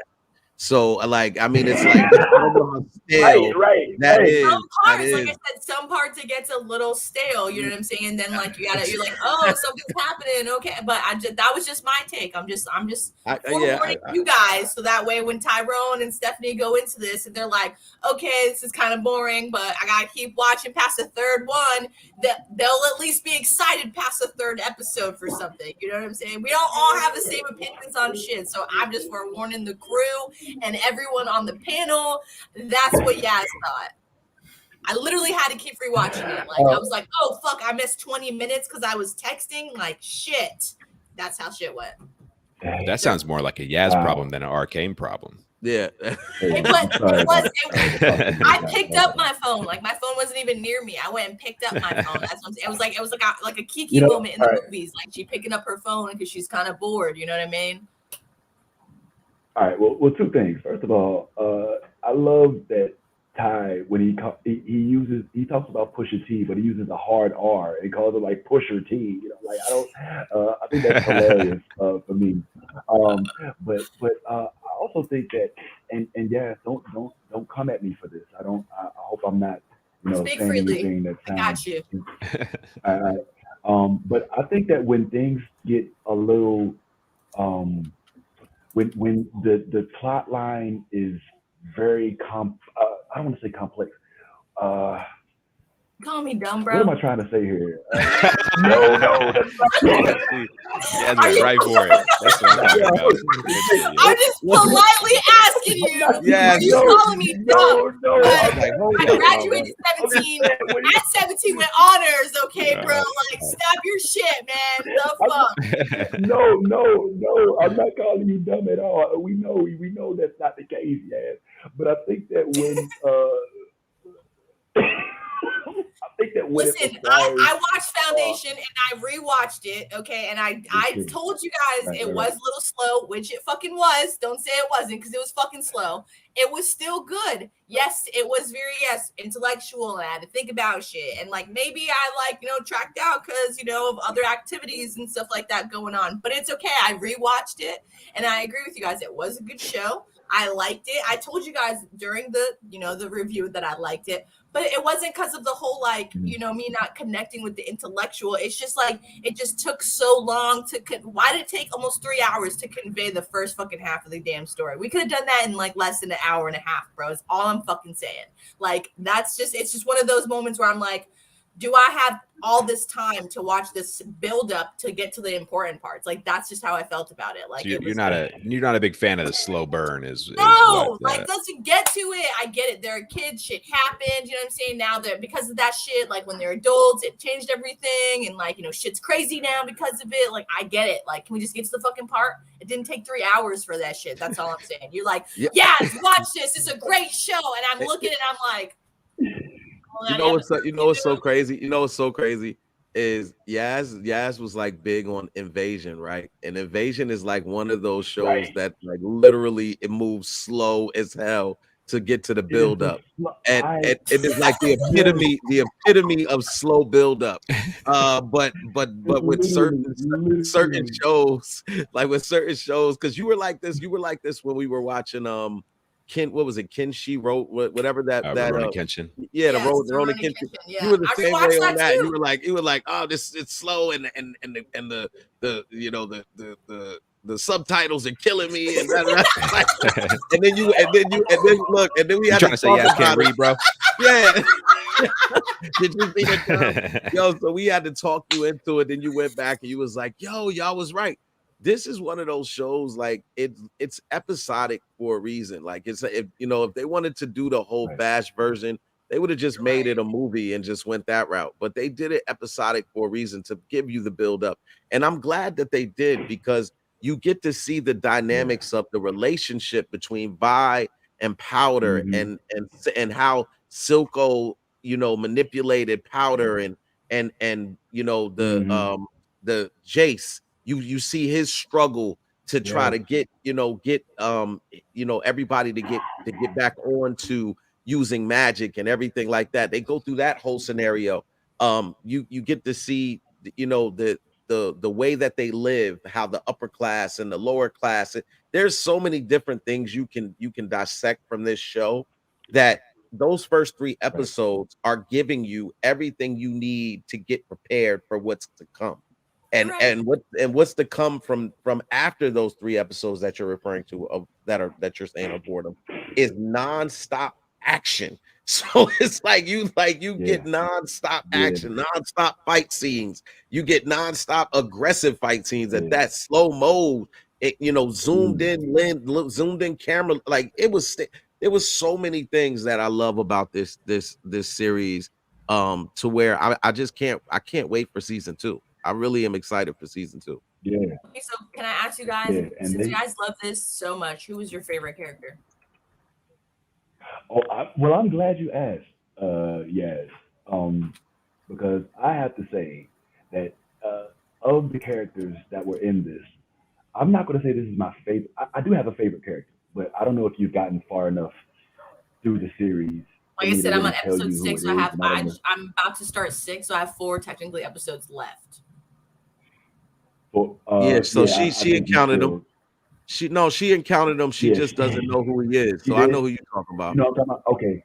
You know what I'm talking about, right? Okay, cool. And he's a part of this group called the Fireflies, I think it is, or the Fly. But outside of him, I really was intrigued by Ty. You got to help me out with her name. This young lady right here. I like her too. And oh my God, the dynamic. I mean, I love everything about her. I love how they drew. Now, I feel really pervy, because I'm like, She's beautiful. There's no need to feel pervy, I'm dog. like She's really, gorgeous. I'm like, I'm like, I'm like, wow, they drew this young lady like really nice, and I love they gave her braids, they gave her Mm-hmm. like the full lips, and they even like gave her this sense of intellect that is attractive in a regular human being that's not drawn on a piece of paper. But it gets even better as you progress, and I don't want to give too much away, but you get to meet some of her family. And Oh, man, when family comes in, like, yo, I was just gonna tell you, like, Mom Dukes is Yo, I had a yo, problem. That's Mom the only is problem I had. That part is the only problem that I had with the entire series. That now that you brought it up, the way that they depicted her sure. mom was a little over the top. It was like, Mm. yeah, just I mean, without trying to tell, because I want you to see it for yourself and then make your own judgment. right. Right. But she was depicted more as a conqueror and a Understood. soldier or warrior, Yeah. and their depiction of her was more that of Captain uh Harris. no what was on What If when they changed the girl Like, to you Captain talk America, about Captain Carter. Cap, Captain you talking Carter. about So Captain it gave Carter. me Yeah, Captain yeah, Carter Agent Carter. vibes because they made her mom so masculine. Like it was so like it was it was so she Oh, was you missed that? her mom was so masculine that like she was like grabbing the dudes up. Like she'll just grab a dude up and be like, yeah, she'll grab a dude behind his neck, like, come on, yeah, you come here. Like you And like I bro, like like that. on I like everything. that. I like it. Like she was like grabbing dude, like, come here, you Like, mine. like she's mushing niggas and shit. Like, No, mom, like it's like it's scary. Like it's like you can't even this say is no to her. scary. Like, yeah, Okay. you'd be hard Well, pressed to well, say no to that woman. now let Okay. me So fight. Tylee is Let me not slap back into a little bit. any rough women. Nah, it's you when you get to the Oh, part, I you'll don't see think what that's I'm what he did. talking about. Yeah, this is actually a valid point that he's making.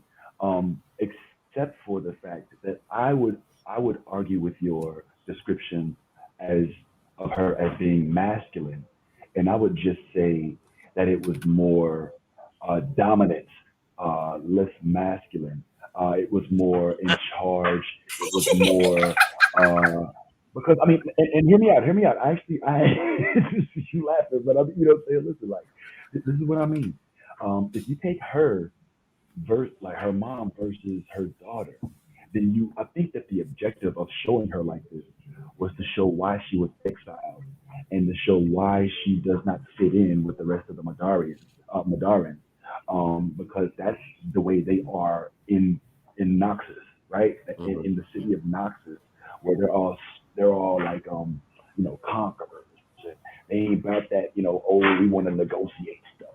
Like that's who they are. They're warriors. This is like basically, it's like they're like Klingons to an extent. You know Okay. what I'm saying? Like that's what they're like. And she is the top of that chain.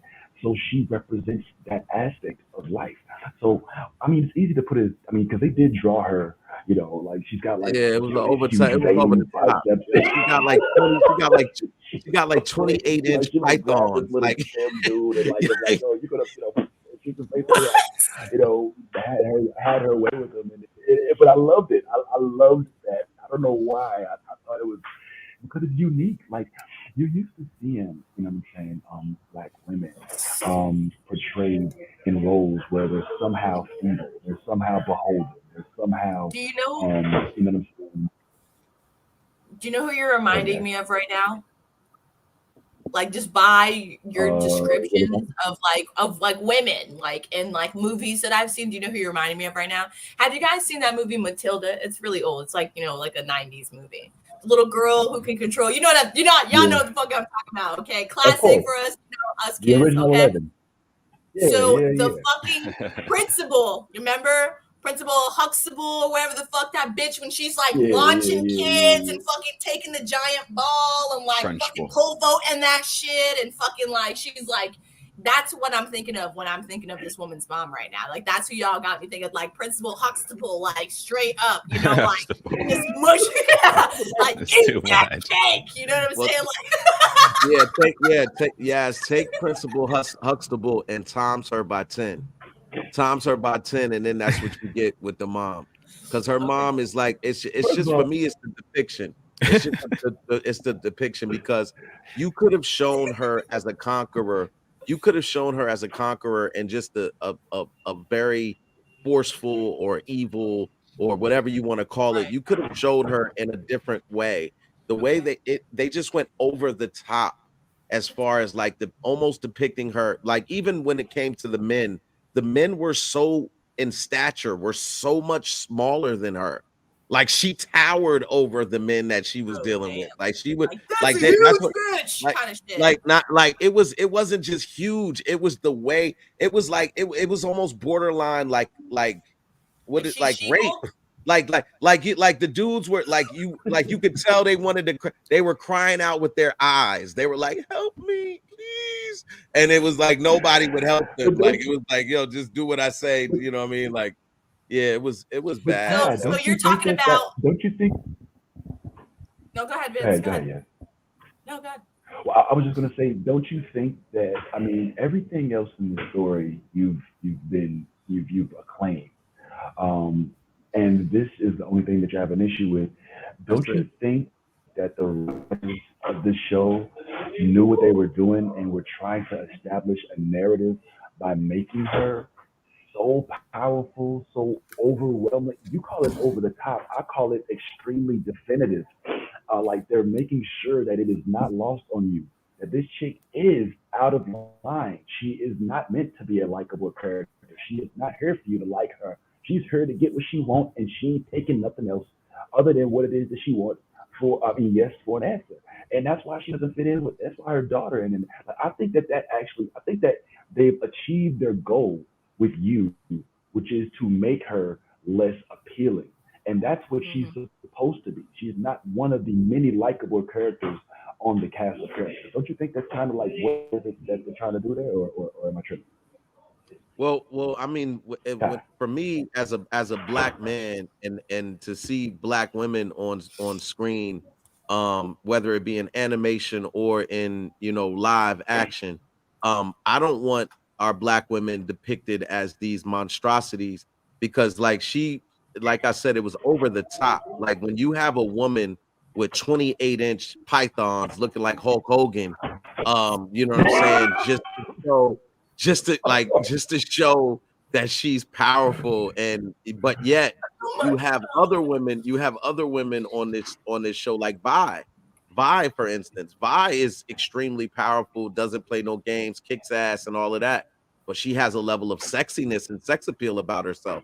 So why is it that when it comes to the black queen, like she's depicted as like this, this super soldier, you know what I'm saying? Like, whereas, other people on there are not, and they have the same type of qualities. That's all. So you know what I have in my head now from all of this? You ready for this? Yeah. So I have Principal Huxtable, Death by Snoo Snoo is what I'm like imagining right here. Like mixed together. You know what I mean? Like Death by Snoo Snoo. You know what I mean? Like straight up. I can't wait. I can't wait till you experience her on when you see her for the first time. Yeah, it's Principal Huxtable is what's killing me. It's just it's so much. It's killing me. That's what I'm saying. But like, imagine her. You know what I'm saying? But then mixed with like the Futurama Death Busters. Like big. You know what I'm saying? Amazonian bitches. You know what I mean? Like just Death. No, it's killing me because the Huxtables were on the Cosby Show. Those were the Huxtables. Right. Isn't that her name? Like Principal Huxtable or whatever? What is her name? I think it's Trunchbull. Trunchbull. Whatever. I was close, bro. I was fucking close. I would just picture Miss Trunchbull in like a Coogee sweater, just like dancing all funny. I was hoping, but now I can't get Claire Huxtable out of Matilda now. Like I just picture her like going off on Elvin. Like, let me tell you something, Elvin. You know what I'm saying? If you don't get together and drop these macho attitudes, you ain't gonna have anybody tell you anything anybody in the world need to play ever. Like now I can't unsee it. Like like Matilda, you better stop with that magic. You almost hit Theo in the head. Oh my God, yo, I love it. Yes, oh God. Anyway, you know what I meant? Whatever, Trunchbull, Huxtable, it's the same fucking thing. Principal Lunchable in the movie was like, like Lunchable. All right, but listen, without giving it away, I just think, first of all, look, I'm not trying to beat this horse, but when shows when they get like overly complex, Yaz calls them slow. Am I noticing the consistency here? Like when we were watching Foundation, like it was like so much stuff happening. Like, yeah, it's like, oh my God, like I was so bored. Like you can explain complex things in a quicker pace, though. Like, why does it have to be such a drawn out plan? Like, I'm a visual learner, not like let's explain this to you so long that you get lost in translation type shit, though. You know what I'm saying? Like, just show me what the fuck it is. Let's get to the point. Yeah, well, listen, we all have our preferences. So, Jazz wants you to skip to the season finale on episode 1, which is understandable. I get it. Stephanie, dare I say, despite the fact that it feels like you're writing an essay right now, I don't know what's going on. Stephanie's got a lot going on. She's like sleeping like Talim does with his eyes open in school, when he looks like he's awake, but he's not. Yeah, she's here, and that's the hardest part. Steph, I know you have a really busy week, man, and I know you have multiple jobs, so I don't expect you to be able to keep up with all of the content. We do just full disclosure, letting the fourth wall down. What we do is we send group messages and we text each other like what we plan on talking about, and sometimes we're able to actually watch the content, sometimes we're not. No big deal. This week was an extraordinary amount of content to watch, and honestly, I don't think I even put anything about Arcane until like Wednesday or Thursday, and it's we can't expect you to just drop what you're doing and start watching it. That in addition to everything else that we're watching. However, I will say that I am very, very interested in Stephanie's opinion about this show. Now we've kind of learned what your preferences are, what your deterrents are, and I say, and Ty, you help me back, Ty, tell me if I'm wrong. I think that there's some elements of this that you will love. I think that you'll, as usual, probably hate the most of it, but I think that there's a good portion of it that you'll be like, I could honestly say this is my prediction for Stephanie after watching it. Well, it's time that I won't be able to get back. Episode 1 through 7 were a complete waste of my time. It was garbage. But the saving grace of it was the young black girl, and I did think that she was pretty stellar, and I liked the way that I get this sense. And again, there's somebody that I'm not mentioning that frankly was my favorite character. That I am looking forward to being more dominant in season 2. And I really want to get, because if you look at this story, it actually is more.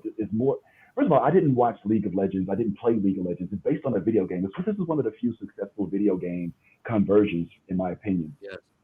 Even though I haven't seen the video, even though I haven't played the,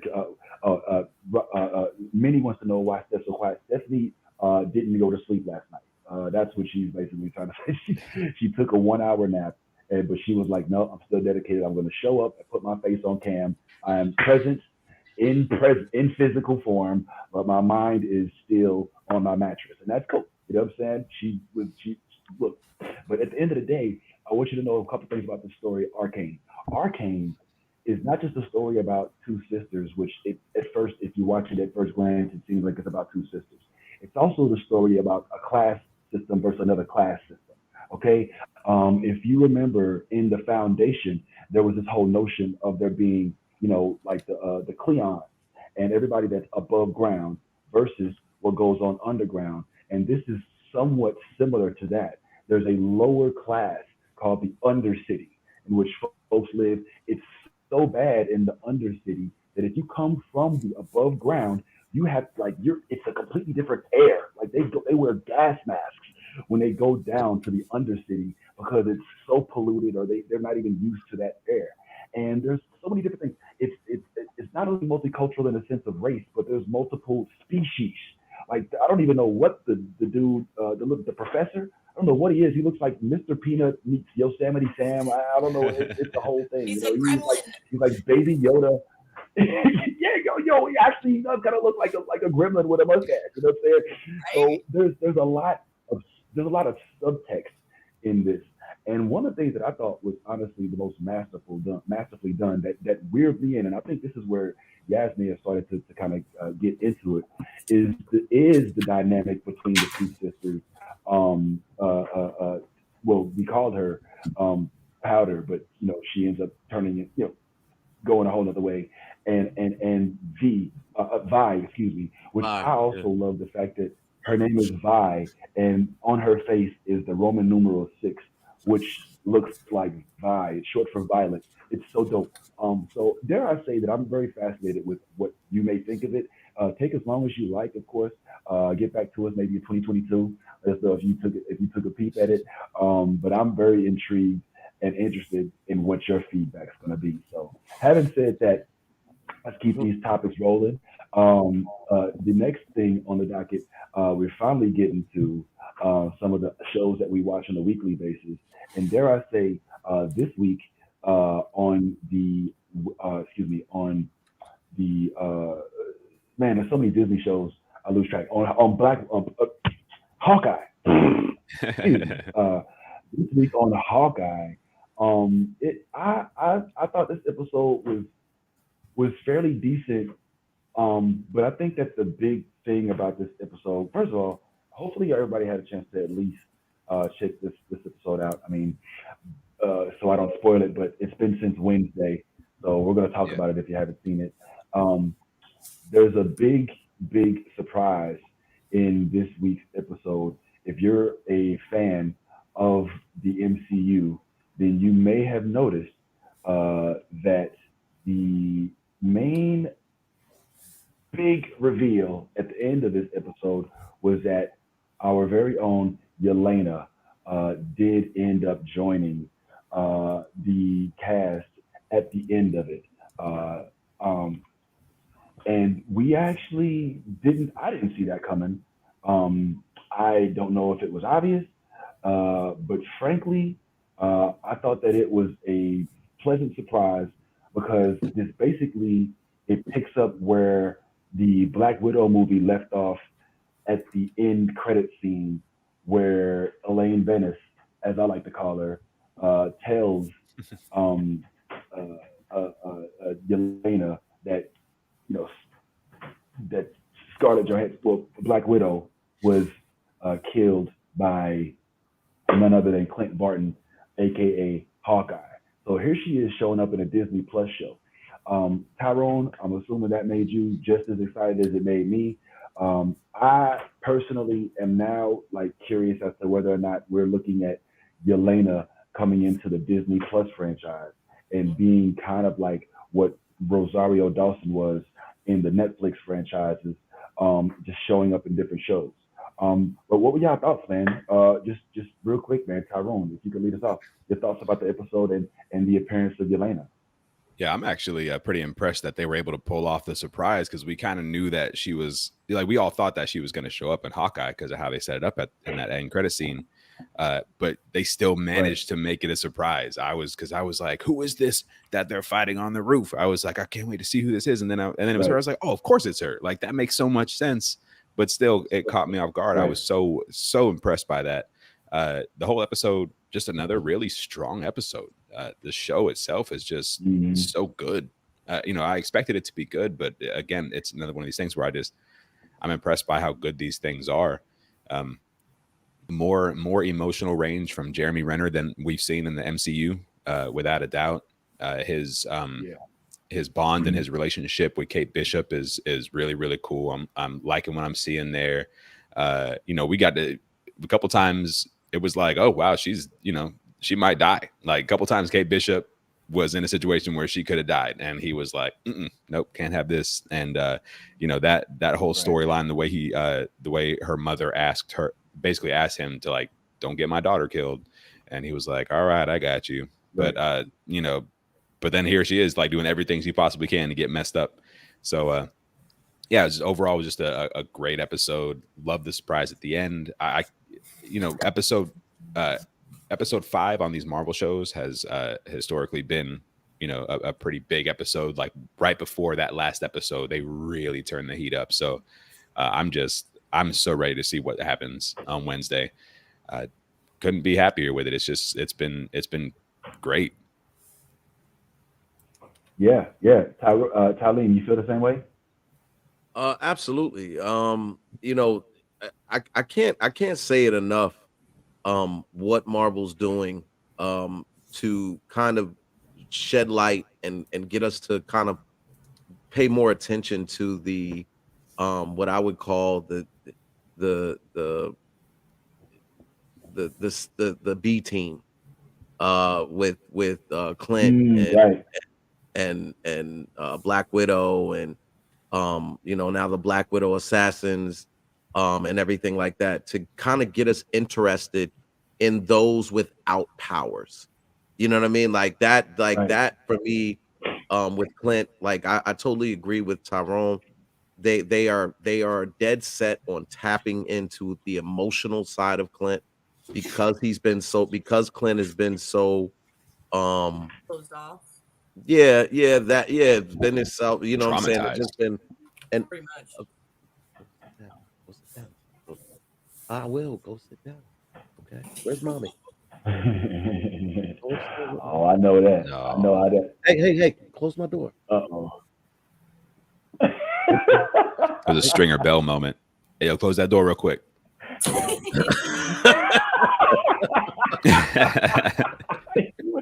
the wire. Anyway, good. Nah, but I mean, just to make a long story short, I do agree with Tyrone. I think they're doing a marvelous job of getting us to care more about Clint and his family, and his just the risks that he takes and all of the stuff that goes into being a superhero. I think they're going deep to show us that part of it, that side of it that we don't know, the side that we don't really see and we don't really talk about a lot. Is the the family aspect, having a family and being a superhero, putting yourself at risk, signing up for a job you might not come home from, and all of those things like that, I think is playing a major role in how we view Clint and how we'll view Clint moving forward for these Avenger movies that are coming up. Yeah, I mean, yes. What you think? And let me just say this at the outset too. As far as we know right now, with the exception of what's Queen Ramona, right? Steph, I think, is Black Panther's mom. With the exception of Queen Ramona, Ramonda. That's her name up. Ramonda. Damn it. That's the one movie I need to know all the characters. But Hawkeye is officially the only character in the MCU that's mainstream that has children. Now, I know some of y'all are like, whoa, Tony Stark has shit. Whoa. Tony Stark doesn't exist anymore. All right. Mhm. So he is like right now the only one that has not just kids, but a wife. Did Tony even get married? I think that he was supposed to get married before he had passed. So they had a kid out of wedlock. You know what I'm saying? So here's a dude with a full-fledged family, and Marvel is playing that harp. And I think that they're doing it fairly well because, dare I say, I think that maybe his familial connection perhaps is what drives his quote unquote superpower. Hi, yeah. What you think? And what you think about the episode? So just like, did you guys know that the little girl who plays his daughter is actually the director's daughter? No. Did you guys know that? No. She is. She's the director's daughter. So that's why the family aspect is such a big thing with this show, because actually it's the director's daughter. Like the guy who's directing the show, that's his daughter. That's who Hawkeye's daughter. That's why she gets so much airtime too, more than the other kids. Yeah, you noticed that, right? You noticed. Makes sense. Because she's weird looking. That was the first thing I thought. This is a weird looking kid. Look up the director. She looks just like him. Like, look up the director, bro. It's fucking crazy how much they look alike. It's so crazy. But I like. Yeah. Thank you, Steph. Thank you, Steph, for that. Like that real world moment. That's a real world moment. Hold on. Can we just show some appreciation to Steph for waking up just to denigrate the 12-year-old on the cast? It's funny. It's weird. Oh my god! I ain't got nothing to say about all this other stuff, but let's talk about how ugly that pre-adolescent shit is on this show. I love it. Honestly, I'm so glad Yas explained it, because it was one of my first thoughts. She came on screen and I was like, ooh, like I've been seeing some like.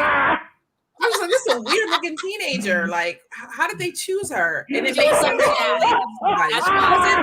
She doesn't look like an actress. She looks like a regular ass teenager. Daddy helps sign her paycheck. So you know what I'm saying? Like, daddy helps her get paid, but she just looks like a regular girl. She doesn't look Hollywood. That's all. So she should play Storm, is what you're saying. This wouldn't be the first time that this has happened, and this wouldn't be the first time that this has happened. I don't know if you guys remember Tori Spelling, but yes. Tori got to be on one of the biggest shows at the time on television because her dad was the director. I mean, it was a show full of beautiful people. Yes. Beautiful people, and then there was Tori.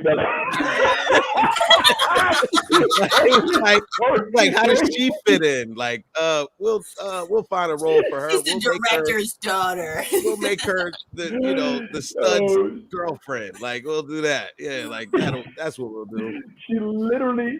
Tori literally looked like a foot with a face, yo.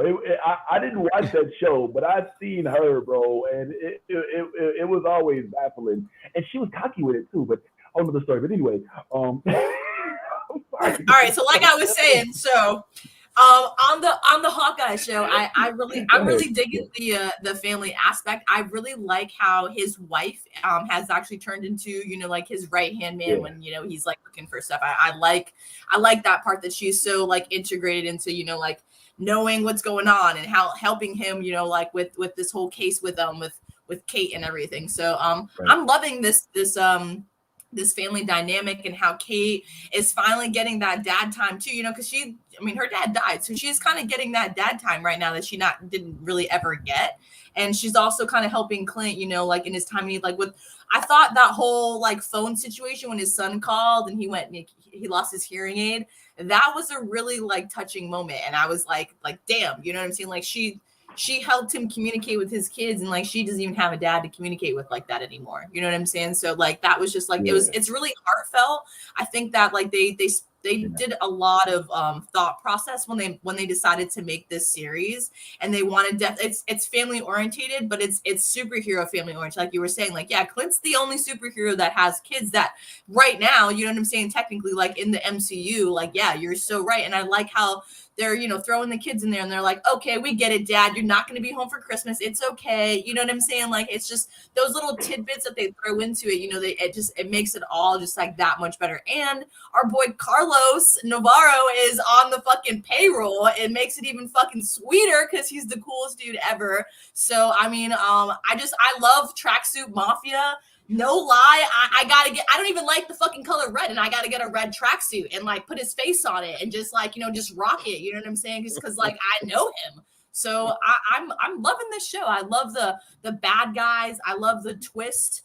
I can't wait to see what's gonna happen with the mom's fiance. And like I'm wondering if is the mom somehow like bad too?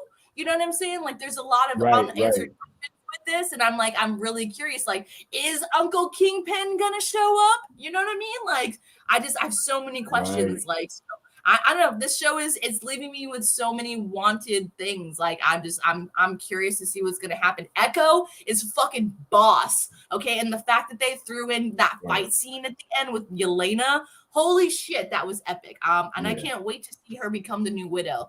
The fucking ponytail, the French braid, you know, they nailed like dynamics that we're used to seeing. You know what I'm saying? So I was fucking excited. I love that they have, you know what I'm saying, like the characters that we love, and they're like integrating them even though we lost them. So I think it's pretty freaking cool. I'm excited for what's to come. Definitely. Tyrone, I'm assuming you felt the same about all of this. Hold on, forget my memory. Did you already talk about this or not? I did. I'm still trying to get over Dr. Hospital and the ugly girl. Okay. All right, cool. Well, here's a few things. Here's a few developments that we may or may not have really paid close attention to. Well, if you peeped it, they brought back in the LARPers, of course, which brings my boy Grills back into it. I love the incorporation of the LARPers. I think that it's such a an homage to this lifestyle, I guess, that doesn't really get, like, everybody didn't really know that live action role play really existed, and I'm frankly fascinated with it. If there was something like that, I mean, I've been to like medieval times, which is like a form of LARP, but I didn't participate in it, so I'm interested in that. We also got another taste of the swordsman. You know what I'm saying? It looks like we can't really tell. Right now, they got you thinking that he's the one that killed his father, but I don't know, man. I think that they made that way too easy to depict, so I get the sense that may not necessarily be the case. But yeah, man, I think I really like in this episode. I think what really was brought home, and Steph, I don't know if you had a chance to see it or not. Evidently you did, because you know you saw the girl and was not necessarily appreciative of her makeup artist. But the one thing that the one thing that here's something that happened, and then Tyrone, you would have followed up after this. I think that what we may not have peeped in this was that Hawkeye established why it's so important for him to take care of this. Because somebody may have been thinking like, yo, look, man, why don't this dude just go? Like, this ain't got nothing to do with him. Like, he's done. You know what I'm saying? But we established why. Because he's like, look, they know me, and now they even had a list with his family on it. You know what I'm saying? So they're no longer safe. He's got the family. They also did the callback at the beginning, if you recall, to him losing Black Widow, and like how traumatic that was for him. You know what I'm saying? So, and then at the end, of course, it comes full circle, because now the new Black Widow comes into the fold, and we can only anticipate that we're going to see more and more of her. But I think that this was a very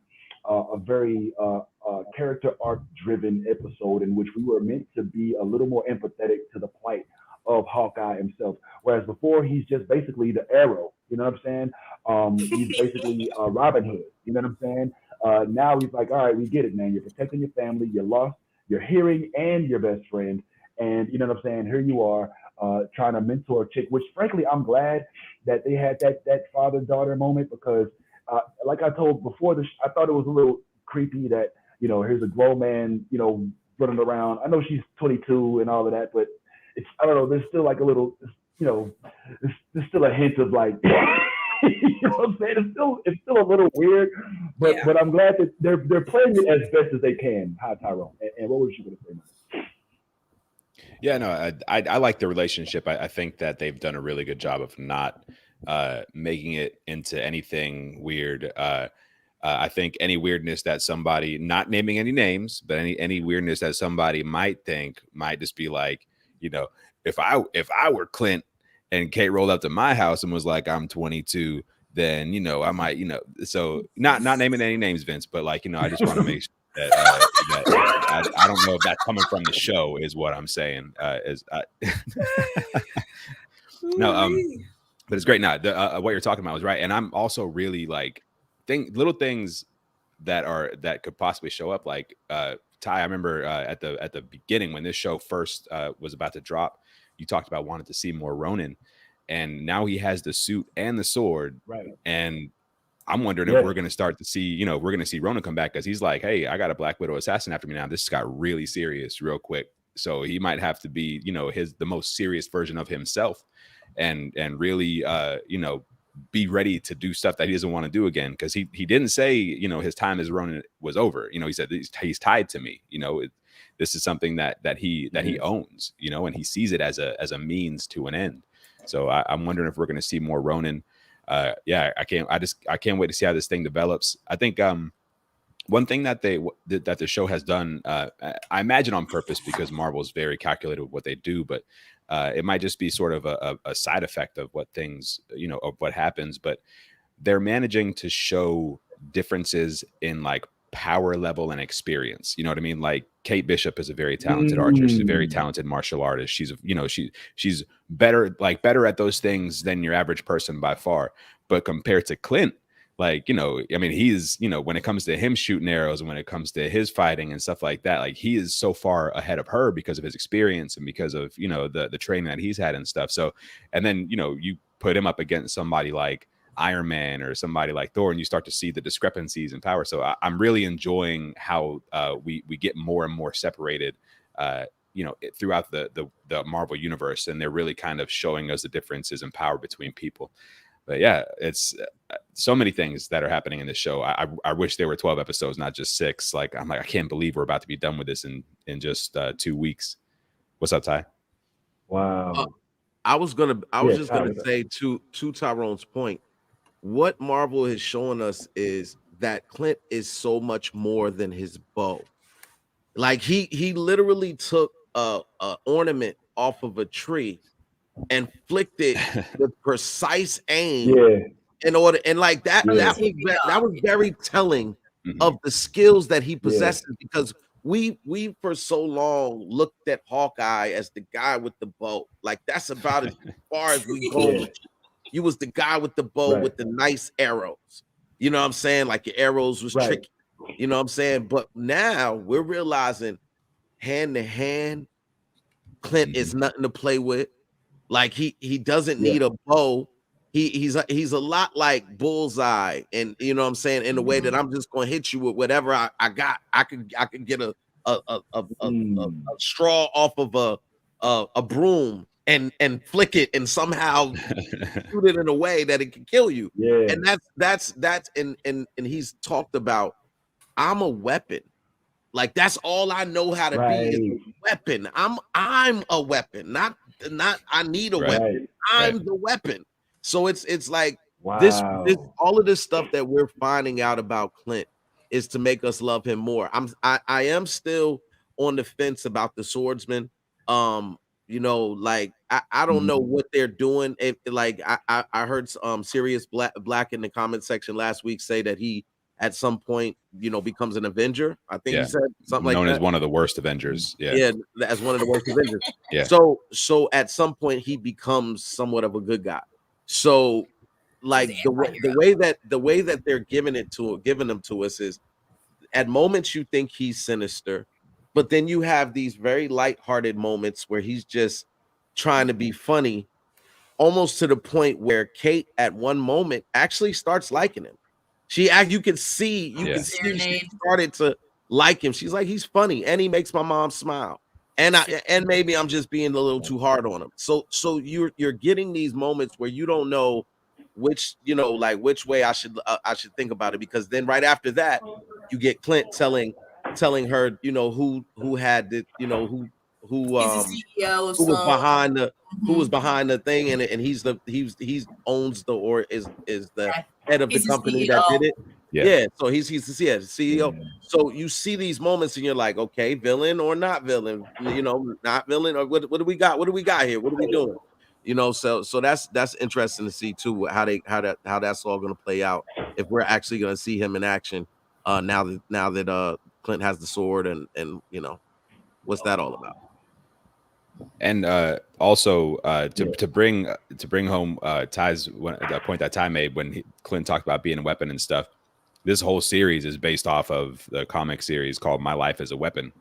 So it's it really, it's Marvel's so accurate and so intentional with the way they do things, and I always love that. So when you were talking about that, I kept hearing the title in my mind, and I was just like, man, that's so cool.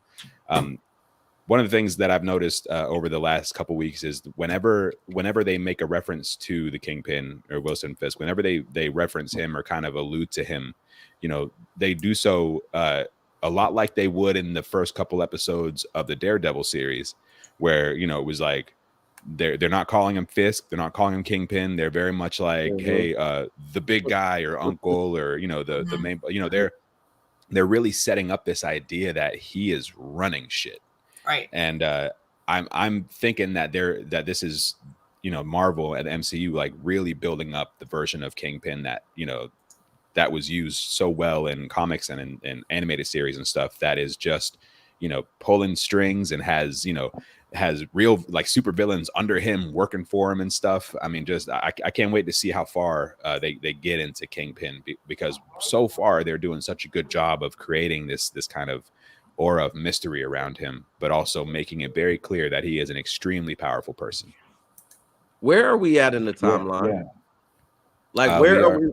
Like as it pertains. So you want to know? You want to know? As it pertains to. You want to know? Well, I was. You want to know? Go ahead, tell me. Okay, so we are legit. I'm just letting you know. I just found this out the other day, so I was like, I've been geeked to share this with you guys. But I've been waiting for someone to like kind of ask.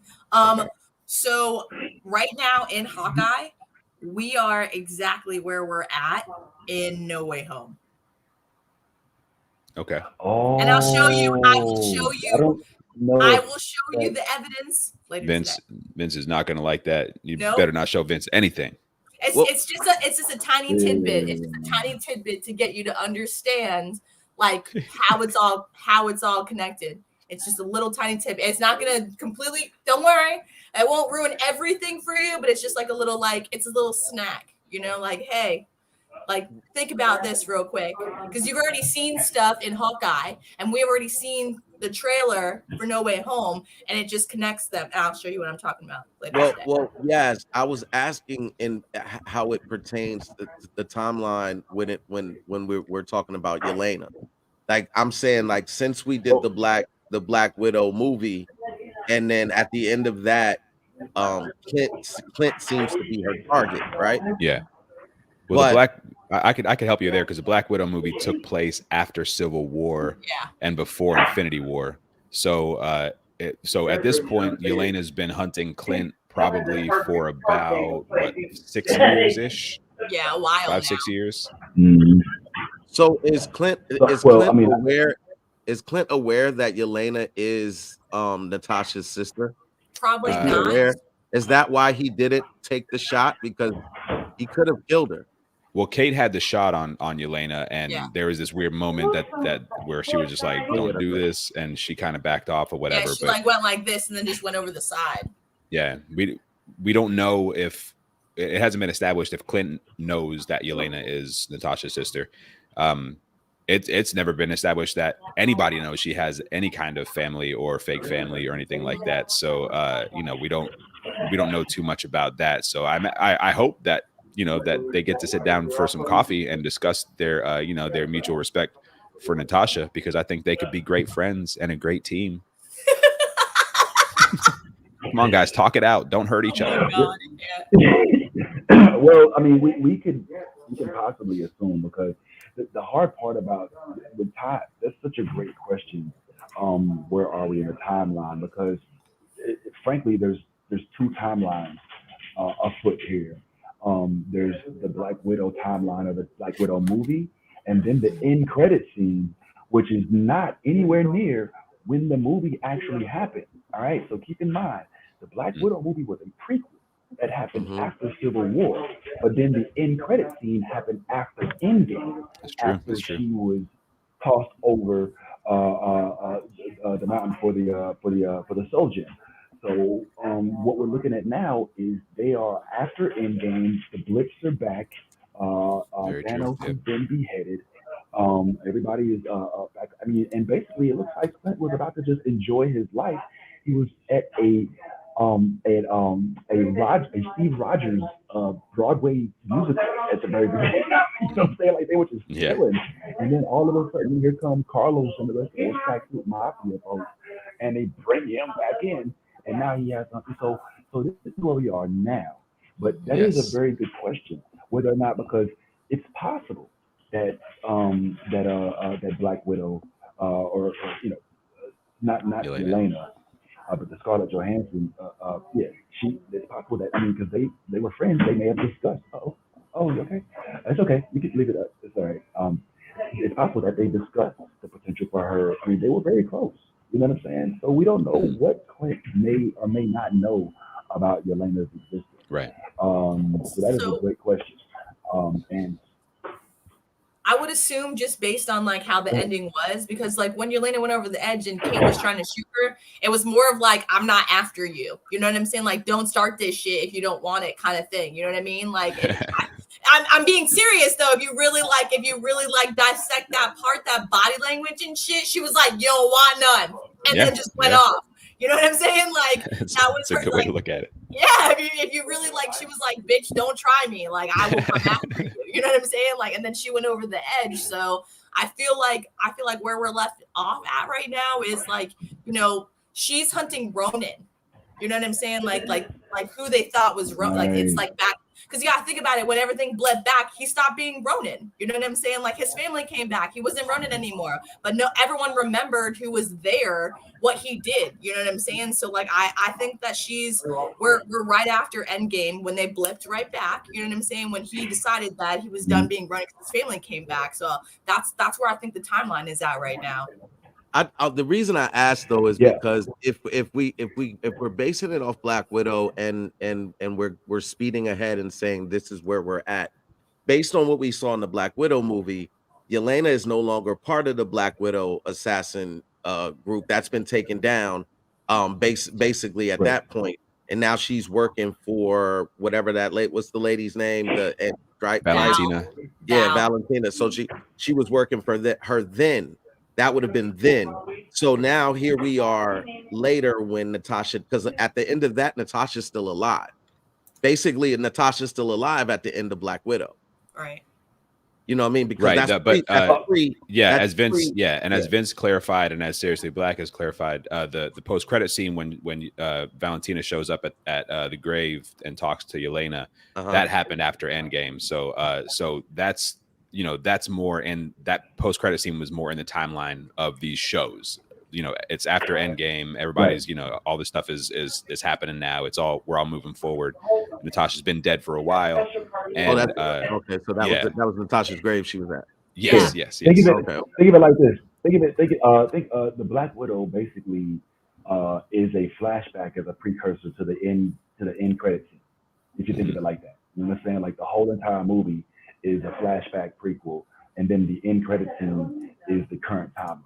You know that end credit scene could have had a little present day. Yeah. Okay. Mm-hmm. Okay. And also, I also think that what we may have just seen is the potential for Echo, the show, to embody Yelena as well.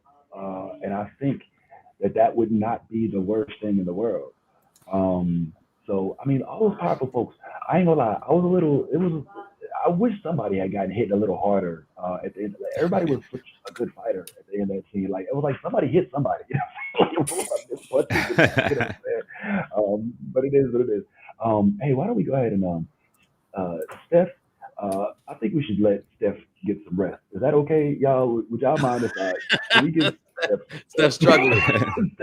Like, yo, I'm ready to go. I'm ready to go. She woke up on. Let me give my impression of Stephanie today on the show. Oh, that girl ugly. I was helping a friend with a thing last night that I thought I was going to be done like 11:30, and I wasn't done till 3:00 in the morning, pretty much. That thing. No, Yeah. not that kind of thing. Yeah, that's Oh, Not okay. that kind of thing. Yeah. She was like this. Yeah, until 3 in the morning. Right. Okay. Now I just got you. Well, hope everything came out okay. They were studying. Oh my gosh, y'all! Yeah, I wish my life Kama was. Sutra. See all them books in the back. She got the real ones on cam. I'm just kidding. It's not that kind of party. Oh my god. Yeah, we need to All right, definitely, yo, just describe this to where there's Steph's OnlyFans page. Appreciate you, Steph. No words on the way out. Look at her We'll face. we'll hit you up later. We're gonna get into some Wheel of Time, but enjoy your nap. And you know, we'll holler at you next week. We got No Way Home, so hopefully y'all get to keep that. But say bye, everybody. To Mr. Joe, Steph. Bye to me. Oh wow, sound effects. Oh, I forgot about that. Yeah. So Like Steph had an audience in the house. Steph, we gained in sound Right. effects. Yeah, it's on the cut. All right, so real quick, man, to wrap it up, because we were trying to keep it under 2 hours. Let's just go ahead and just wrap up this week's episode. Oh man, shoot! Before we get into Wheel of Time, let me just drop this real quick, face to face with Marvel Studios. I need to have this just a quick moment, guys, if you don't mind. So Marvel, bring it in one more time. I'm sorry, I know I got on headphones. I know I'm on the ship. I know you can't hear me that well. I know I look choppy, but I just got to take this up with y'all real quick. So it was this week revealed that on the set of the Hawkeye show, the character that we have come and known to love as Lucky, the dog, is actually, who is depicted as a dog with one eye, is actually a dog with 2 eyes. And I just want to say something, Marvel. Now, Marvel, if you look and search and actually are really, really adamant about preserving your craft, there are plenty of actual one-eyed dogs that could have played this role. Why are we giving this role to a 2-eyed dog, able-bodied dog, when we could, of course, give the role to a well-deserving one-eyed dog? Tighten up, Marvel. We on your ass. We coming to get you, man. And y'all need to make sure that you all are honoring the impaired dog community appropriately. That's all I want to say. You know what I'm saying? Make sure you represent for the impaired dog community, because nobody's speaking up about it. And I just thought that was You just ignited yeah, Peter's coming for Marvel. Peter's coming for Marvel now. You just ignited that confrontation. I'm sure they are definitely about to be on board with you with that one. Yeah, man. Because I mean, if you think about it, like, why didn't I mean? I was like, what? Wait a minute. I was like, so Lucky actually has 2 eyes. Like, from what I read, that's not like, it's CGI. Like, they're not even like, you know, like it's not. So we, you know, and I'm not tripping. You know what I'm saying? I'm really not as angry as I came across now. I think you got a point. Like, I think you got a point, man, because there is a one-eyed dog out there living rough times right now and could definitely use that Marvel check to change his life. Listen, maybe or her life, or her life. They didn't apply for the job, you know. They just I don't know. Yeah, I don't know what the dog acting community is like out there. How many there are, you know, auditioning for roles and stuff. But I'm guessing that, you know, when they threw the casting call out there and they were like one-eyed golden retriever, they were like, damn, we're not getting any bites on this. We might have to open it up to some 2-eyed golden retrievers. Nice fun. Yo, and not only that, but yo, do we really need another blonde dog star? I mean, can we get a dark-skinned dog star, please? Like, what's up, man? We had Lassie, Benji, you know what I'm saying? Here we go with another one. Like, good grief, man. What's up with the colorism in the dog community? And you got him with 2 eyes, and he's actually a one-eyed dog. Tighten up, Marvel. All I'm saying is, we on your way. We see what you're doing, man. We ain't gonna let y'all get away with it, man. One-eyed dog lives matter. That's all I'm saying. So just keep that in mind. I just love the room here. I just walked the room. Everybody's leaving now. I didn't mean to do that. I'm sorry. Is that my fault? No. Thanks so much. I appreciate it, man. Good luck to the winner of it. Did you say no? We're not on YouTube. Yes, I did. Did you just lie to those people? No. This is my mother. Yeah, no, we're. They can hear me cussing, so that would be a good excuse. Oh my God! 2-hour God! virtual doctor's appointment on Saturday. All right, well, real quick, guys. I look forward to this. I look forward to this every single week, man. So it's hard to keep this. And here's another full disclosure for the folks watching. Ty gets on me every week about shortening the show, like every single week. He's like, bruh, you gotta keep it under 2 hours at least. Yeah, you know what I mean? And I'm like, yes, you're right. You're 100% right. I'm like, I would like to keep it to 90 minutes. But the fact of the matter is, like, every time we come, there's so much to this. And this week, especially with all of the news dropping, before we get into the last episode of Wheel of Time, I also want to talk about the fact that there's so many things dropping this month. We got the Book of Boba Fett that comes out December 29th. And, of course, the upcoming series of Witcher drops next week. The same day of No Way Home, we will have a new season of Witcher. And just in case you weren't aware, there is actually talks of your boy Aquaman playing a Witcher. Now, there's been some controversy about this because there are kind of some folks on the internet that are kind of saying that he's not actually in the show. They're thinking about casting him for like a prequel to The Witcher where he's like the original Witcher. So I get that. But that's exciting if we're gonna have two of the Justice League members in the Witcher series. You know what I'm saying? So that's something to look forward to too. Another thing, like a quick tidbit, but Tyrone mentioned that The Expanse did drop this week, actually yesterday, in the first episode of that, and this is the actual final season of The Expanse, which makes me sad, but I dare say that I'm happy that it's a final season because I don't want The Expanse to be one of those shows that's dragged on to the point where it falls off. I like it when a show knows when to give up, unlike Walking Dead. You know what I'm saying? That some other shows like are like Supernatural. Now hold on, hey, watch out now. Dane is, I love me some Dane, man.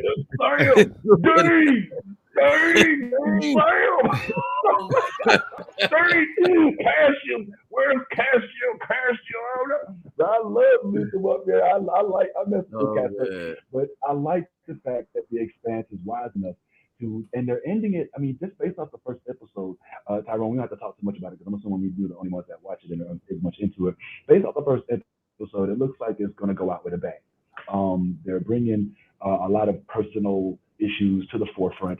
What happened with my boy. What's my boy's name? The big dude. I forget his name right now. Amos. Amos. Yes, with Amos. Yeah, that's my dude. Yes, Amos is butting heads with everybody. With, the black girl Naomi. Well, everybody but with Naomi. Everybody but the chick who was the original girl's sister. The Peaches. Peaches. Yes. You know what I'm saying? And it just looks like they're finally bringing this to a head. And I don't know if y'all realize, just a quick, I forgot to mention this earlier, but that lady who's like the councilman. The councilwoman, you could tell her voice was in Arcane. Like she played that deep voice lady. Everybody information. So that's something else that we have to look forward to. But outside of that, man, it's just a very eventful month. I think that is done by design. A lot of folks know that people are going to be off for the month of December, at least maybe a week or two. So these shows are coming out. So it's looking like it's going to be a plentiful month, eventful month for anybody who's into these type of shows. Now, having said that, we did, just to wrap this up, have another episode of Wheel of Time this week. I am interested in you guys' opinions before I give mine Bad Tie, specifically you, because I mean I know we've kind of been on the fence about the show. What say you about this week's episode of Wheel of Time? This is tough for me, man, because I want to love this show so much, but I feel like I'm forcing myself. I really feel like it's being forced. I feel like I'm watching it every week because I said it was going to be really good, and then I'm just like waiting for that moment. The cast, it's the cast for me. I don't really like my man with the light skinned dude. I think he's terrible.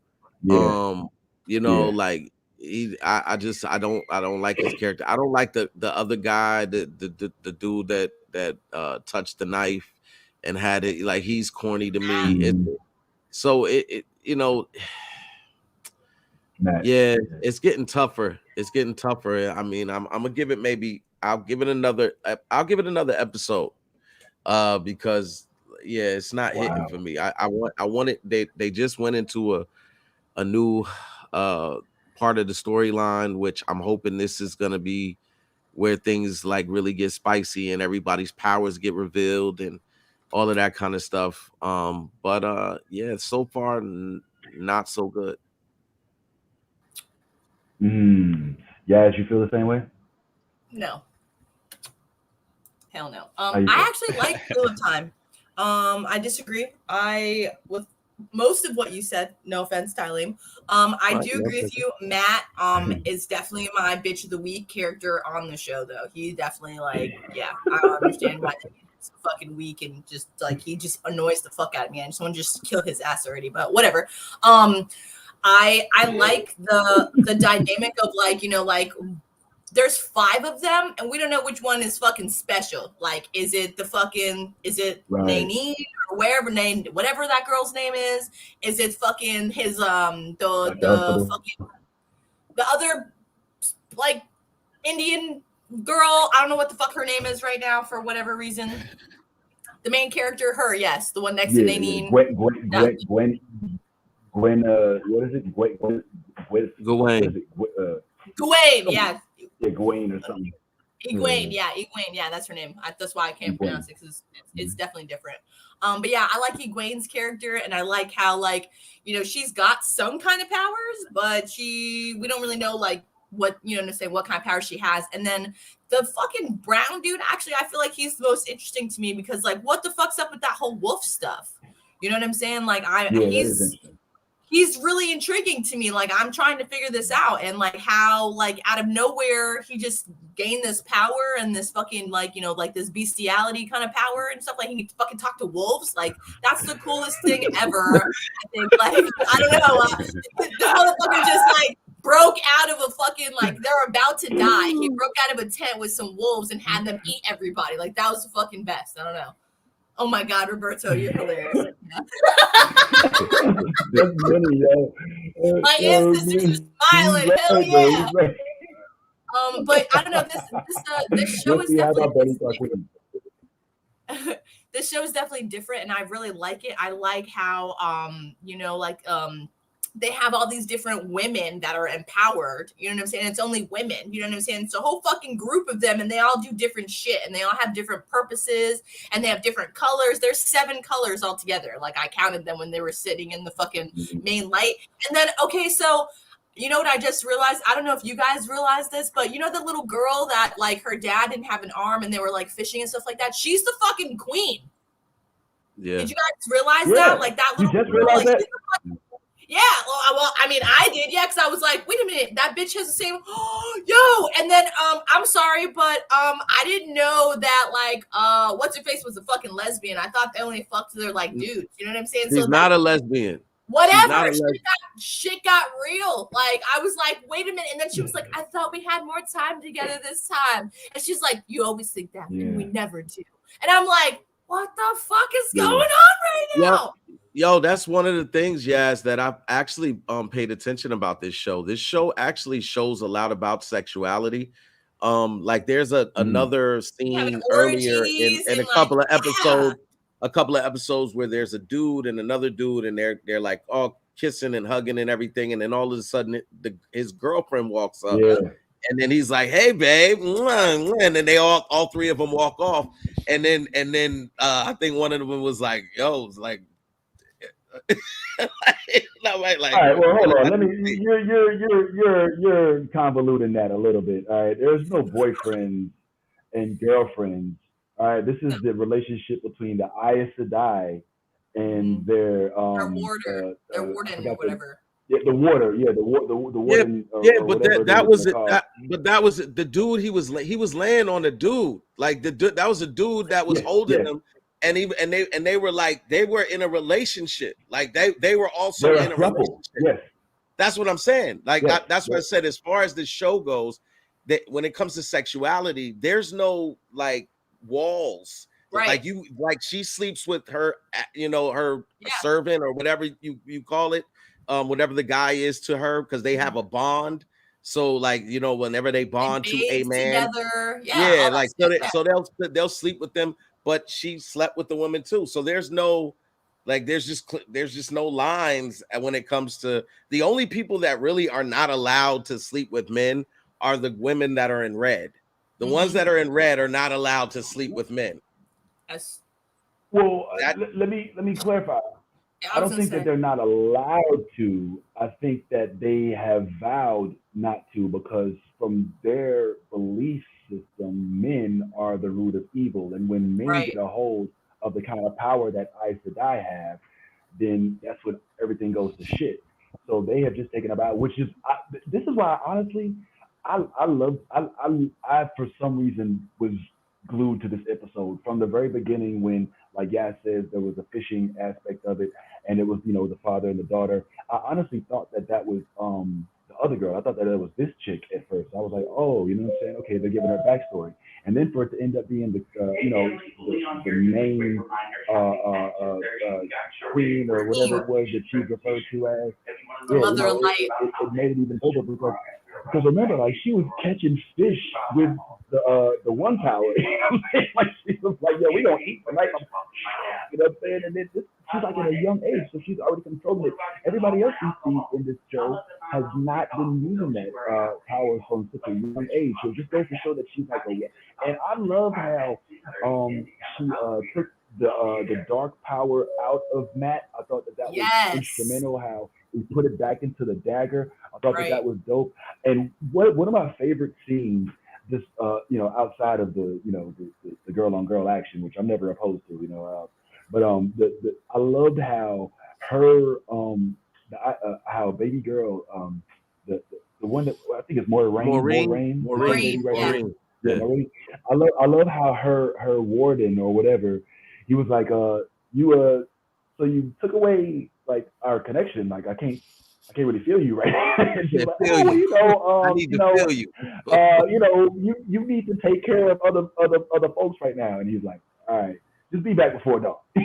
Like he started right through her bullshit. He was like, tell her I said what up. Just be back before the sun comes up. Yeah. Send her my love. Send her my love. Right, he did say that. I love that part. I was like, he was like, bitch, I know you, ho. Like, I know the fuck going on. You know what I'm saying? I know what we doing. So another question I had about was like, how the fuck did that like picture? She just like went through that picture frame, like, and created a fucking door. What is this, Narnia? Like, I have so many questions about that shit. Like, can they all do that? Well, to answer that, Maureen and the Queen are said to be some of the most powerful of their orders, time, of their orders. So the fact of the matter is that picture frame must be enchanted in some way, and she just has to, that's their way to communicate, chant a spell, and then it opens the door to a chamber where only they can be seen. Because they're very conscious of not being found out by the rest of the orders, for fear of favoritism, which clearly there's favoritism. She did exactly what she told her to do. She, like, to the T. She was like, "You're gonna have to exile me because old girl wants me to stay here." and she did it, you know, cried tears and all of that kind of stuff. And it was I mean, listen, there's a lot that could make this movie good. I mean, this series good, but it's the stuff that's making it bad for me is they're all over the place with what they really want to do with this dragon theory.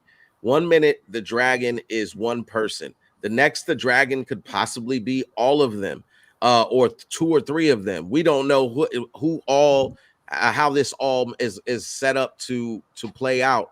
But I feel like they're gonna take the 5 of them or the 4 of them or however many went in there this time, and somehow we're gonna find out that their powers all tie together. So in order to defeat the Dark One, they're all gonna have to combine forces and come out on top. This is typical. But I said it like after watching this, it reminds me of a low budget Lord of the Rings. It's a fellowship of all of these dudes, and you know there can only be one, and he has to fight the Dark Lord. I mean, this shit is like, this is literally like the orcs and the trollops or whatever they're called. That's practically the same shit. You know, the fades and all of it. The Witch Kings. Like, come on, man, listen. This I've seen it all before, and this is just not a better version than what I've seen. You know what it reminds me of, Ty? If you and I got some other thoughts, but after Lord of the Rings came out and was so popular, there was this movie called Aragon. Aragon, I remember Aragon. Yeah, Aragon. Yeah, and Aragon was supposed to be like, you know, the next wave of fantasy type movies, but it flopped. You know what I'm saying? It didn't, unfortunately, end up being the big hit that I think they expected it to be. I think they expected to ride that Peter Jackson wave. But it just went to show that you can't just throw swords in a bunch of folks' hands, put them in medieval garb, throw them in the woods, and throw a dragon in it, and then everybody wants to see it. Like, it has to be more complex than that. And I think you hit it on the head. I honestly feel like, I think that this story. How you doing? I'm so sorry. I think that what we're looking at, what we're witnessing here, is a good story being told poorly. Honestly, unfortunately, because this story this is not like a script that's written for screenplay. This is a book. This is a graphic novel. Like, there's wheels. This has like, dare I say, like Hunger Games type of history, where like if you look on forums online, like there are folks who live and die by the wheel of time. Like, this is a phenomenon that we're just being introduced to, that has, you know, some history. So I think that's a fair assessment. That I mean, I hate to say it, but even the girl that plays Moraine, like, I don't think she's killing it on the acting job. Like, I don't think anybody. Moraine is Gandalf. In the realm of acting. Moraine is Moraine the Blue. She's Moraine the Blue. She's Moraine the Blue. He's Gandalf. Great way to put that. You got the redhead dude, which is Aragon, in Lord of the Rings. You know what I'm saying? You got my man who has the sword. I don't even know who to place him as, but you know, you can take your Legolas. pick. Legolas. Yep, Legolas. There you go. That's perfect. That's perfect. So I mean, it's just a lot. I see a lot of similarities, and it's just not as, because I really like Moraine. I really do. I really like Moraine as an actress. I've seen her in a lot of other stuff. She's a really good actress. So I really do like her. It's just that the rest of that cast, I'm just like, you know, there's a lot of questionable decisions there. Yeah, and honestly, unfortunately, I think it may be a combination of the two. The cast may not be bringing the heat that we want in the acting realm, as well as the script writing is leaning too heavily on the special effect and fantasy aspect of the film, rather than actually the good writing of it. You know, I'm thinking back to the I think episode 2 where they went into this village and there's a little light skinned girl, the dark friend or whatever. I like wooed them the whole episode, and like that was I was like, oh my god, like give me a break, you know what I'm saying? Like, and then they stabbed her through the throat.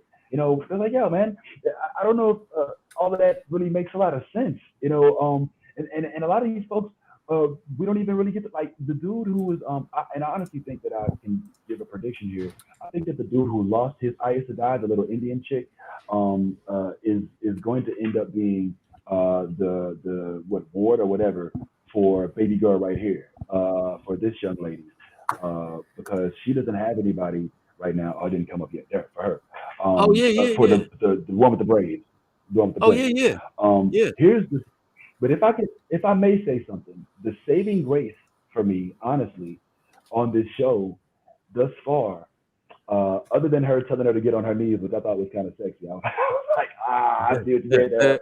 He did it too, like quick. You Like, know, okay. Gave her that little slight grin, like, yeah, Right. girl, yeah, all right. oh yeah, I'm with it. yeah. I was like, yeah, I could have showed more, but it's okay. Damn, I'm really pervy today. I'm sorry. We got to scratch that. But the saving grace, and I don't have a picture of him. I was trying to hurry up and get one. But the professor from Money Heist, who plays the false dragon.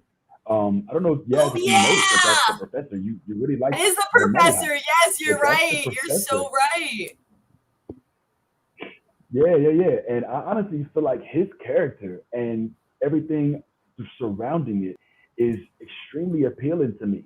Because if you Mhm. look at the show, it's basically trying to use a lot of real life similarities, but they're comparing them in symbolic manners. In other words, let's just say this is the real world, right? Then we could say that the light, the people of the light, are like the Christians, the Jehovah's Witnesses. You know what I'm saying? The dude who's going around like, yo, you know what I'm saying? Oh my gosh, like I'm a member of the light, and we need to, extinguish everybody who could be a witch or whatever. Like, they're going around basically, they're the crusades. You know what I'm saying? Like, we got to rid the world of anything that could potentially harm our belief system. And then you got all of the Aes Sedai that have their own belief system. And then you've got like these folks that are supposedly going to be the dragon, which seems to me to be symbolic of like the second coming of Christ. You know what I'm saying? So there's undertones here that if you read into them, that feels like they're trying to. It's kind of like, I don't know if y'all used to read like those like The Lion, Witch, and the Wardrobe, and those C.S. Lewis books where like C.S. Lewis was notorious for being a Christian and like very stout and I mean a very very staunch believer, but he would write these fictional stories, but they had these religious undertones. Like Aslan in The Lion, Witch, and the Wardrobe was supposedly like a depiction of Jesus. You know what I'm saying? And like was this Out of the savior, this back. messianic figure. And I think that's we're seeing a little bit of that this year, but I do agree with Ty that it's not, unfortunately, it's not being done to the level of par that we would want after seeing the way they did Lord of the Rings and even The Hobbit for that matter. And shit, The Witcher, like The Witcher, Jesus, like talk about fantasy done right. Like, I truly believe that The Witcher blows all of these shits out the water. Now, could it be better? Absolutely. But I mean, it's got everything you got, and it's grimy, gritty, bloody, sexy. It's all of that. You know what I'm saying? So it's a little weird. This seems a little teeny boppy. There was actually a moment when Moraine and the rest of the Aes Sedai were in there addressing the Queen, where they all had different colors on, and it gave me real strong Powerpuff Girl vibes. And I was like, man, I don't know what this. I don't know if I'm being taken out of the reality of this, but whatever. But I'm gonna. I'm gonna stick with it though, because at the very least they have intrigued me with wanting to know who is going to end up being the dragon. I predict we won't find out this season, and they're going to try to drag us into another season. But that's the one, finding out who the dragon is, finding out whether or not this dude is a werewolf or not, and seeing what ends up happening with the false dragon and how he. I also liked how that power move that she made. She was like, "Look, bruh, I know you killed one of us, but I ain't gonna kill you. That's what you want." I thought that was very, very. I thought it was dope. because it would have been easier to just be like, we're going to punish this dude. But she saw through it. Like clearly, the false dragon wanted to be a martyr. He wanted his cause to be taken to another level by making him into a martyr, and she would not grant him that wish. She basically was like, look, I'm not killing you, bro. You're gonna stay alive. You're gonna be a representation of what happens when folks try to misrepresent your dragon, and we're gonna keep you alive for that and that alone. I even thought it was a huge power move when she was like, why is he in cuffs? Who is this dude? You know what I'm saying? Like, unchain this little man. You know what I'm saying? I was like, okay, all right, this chick is like, she's no bullshit. The only thing that I want to ask y'all before we go is I'm a little confused by the deception between Moraine and this lady who is, the head of the Aes Sedai, because the very first episode, it was stated very clearly that an Aes Sedai cannot lie. They can be misleading, but they cannot lie. But this is outright deception. They're having a whole relationship behind closed doors. They're plotting what to do when they actually go. She told her, like, if Steph was here, she would say, yo, how is this chick telling her what to do? She is the queen and she's giving her orders. You know what I'm saying? So there's something to be said about that. But how can they be not able to lie, but have a whole relation? Like, I'm looking at like, no one's asked them about it. It's not lying if no one asks you. You gotta think about it. If no one even thinks it's a possibility, it's not lying. It's just not telling you. It's like, okay, so for example, Austin and our relationship, no one knew we were dating. Our whole family never knew we were dating for a whole year, bro. A whole fucking year.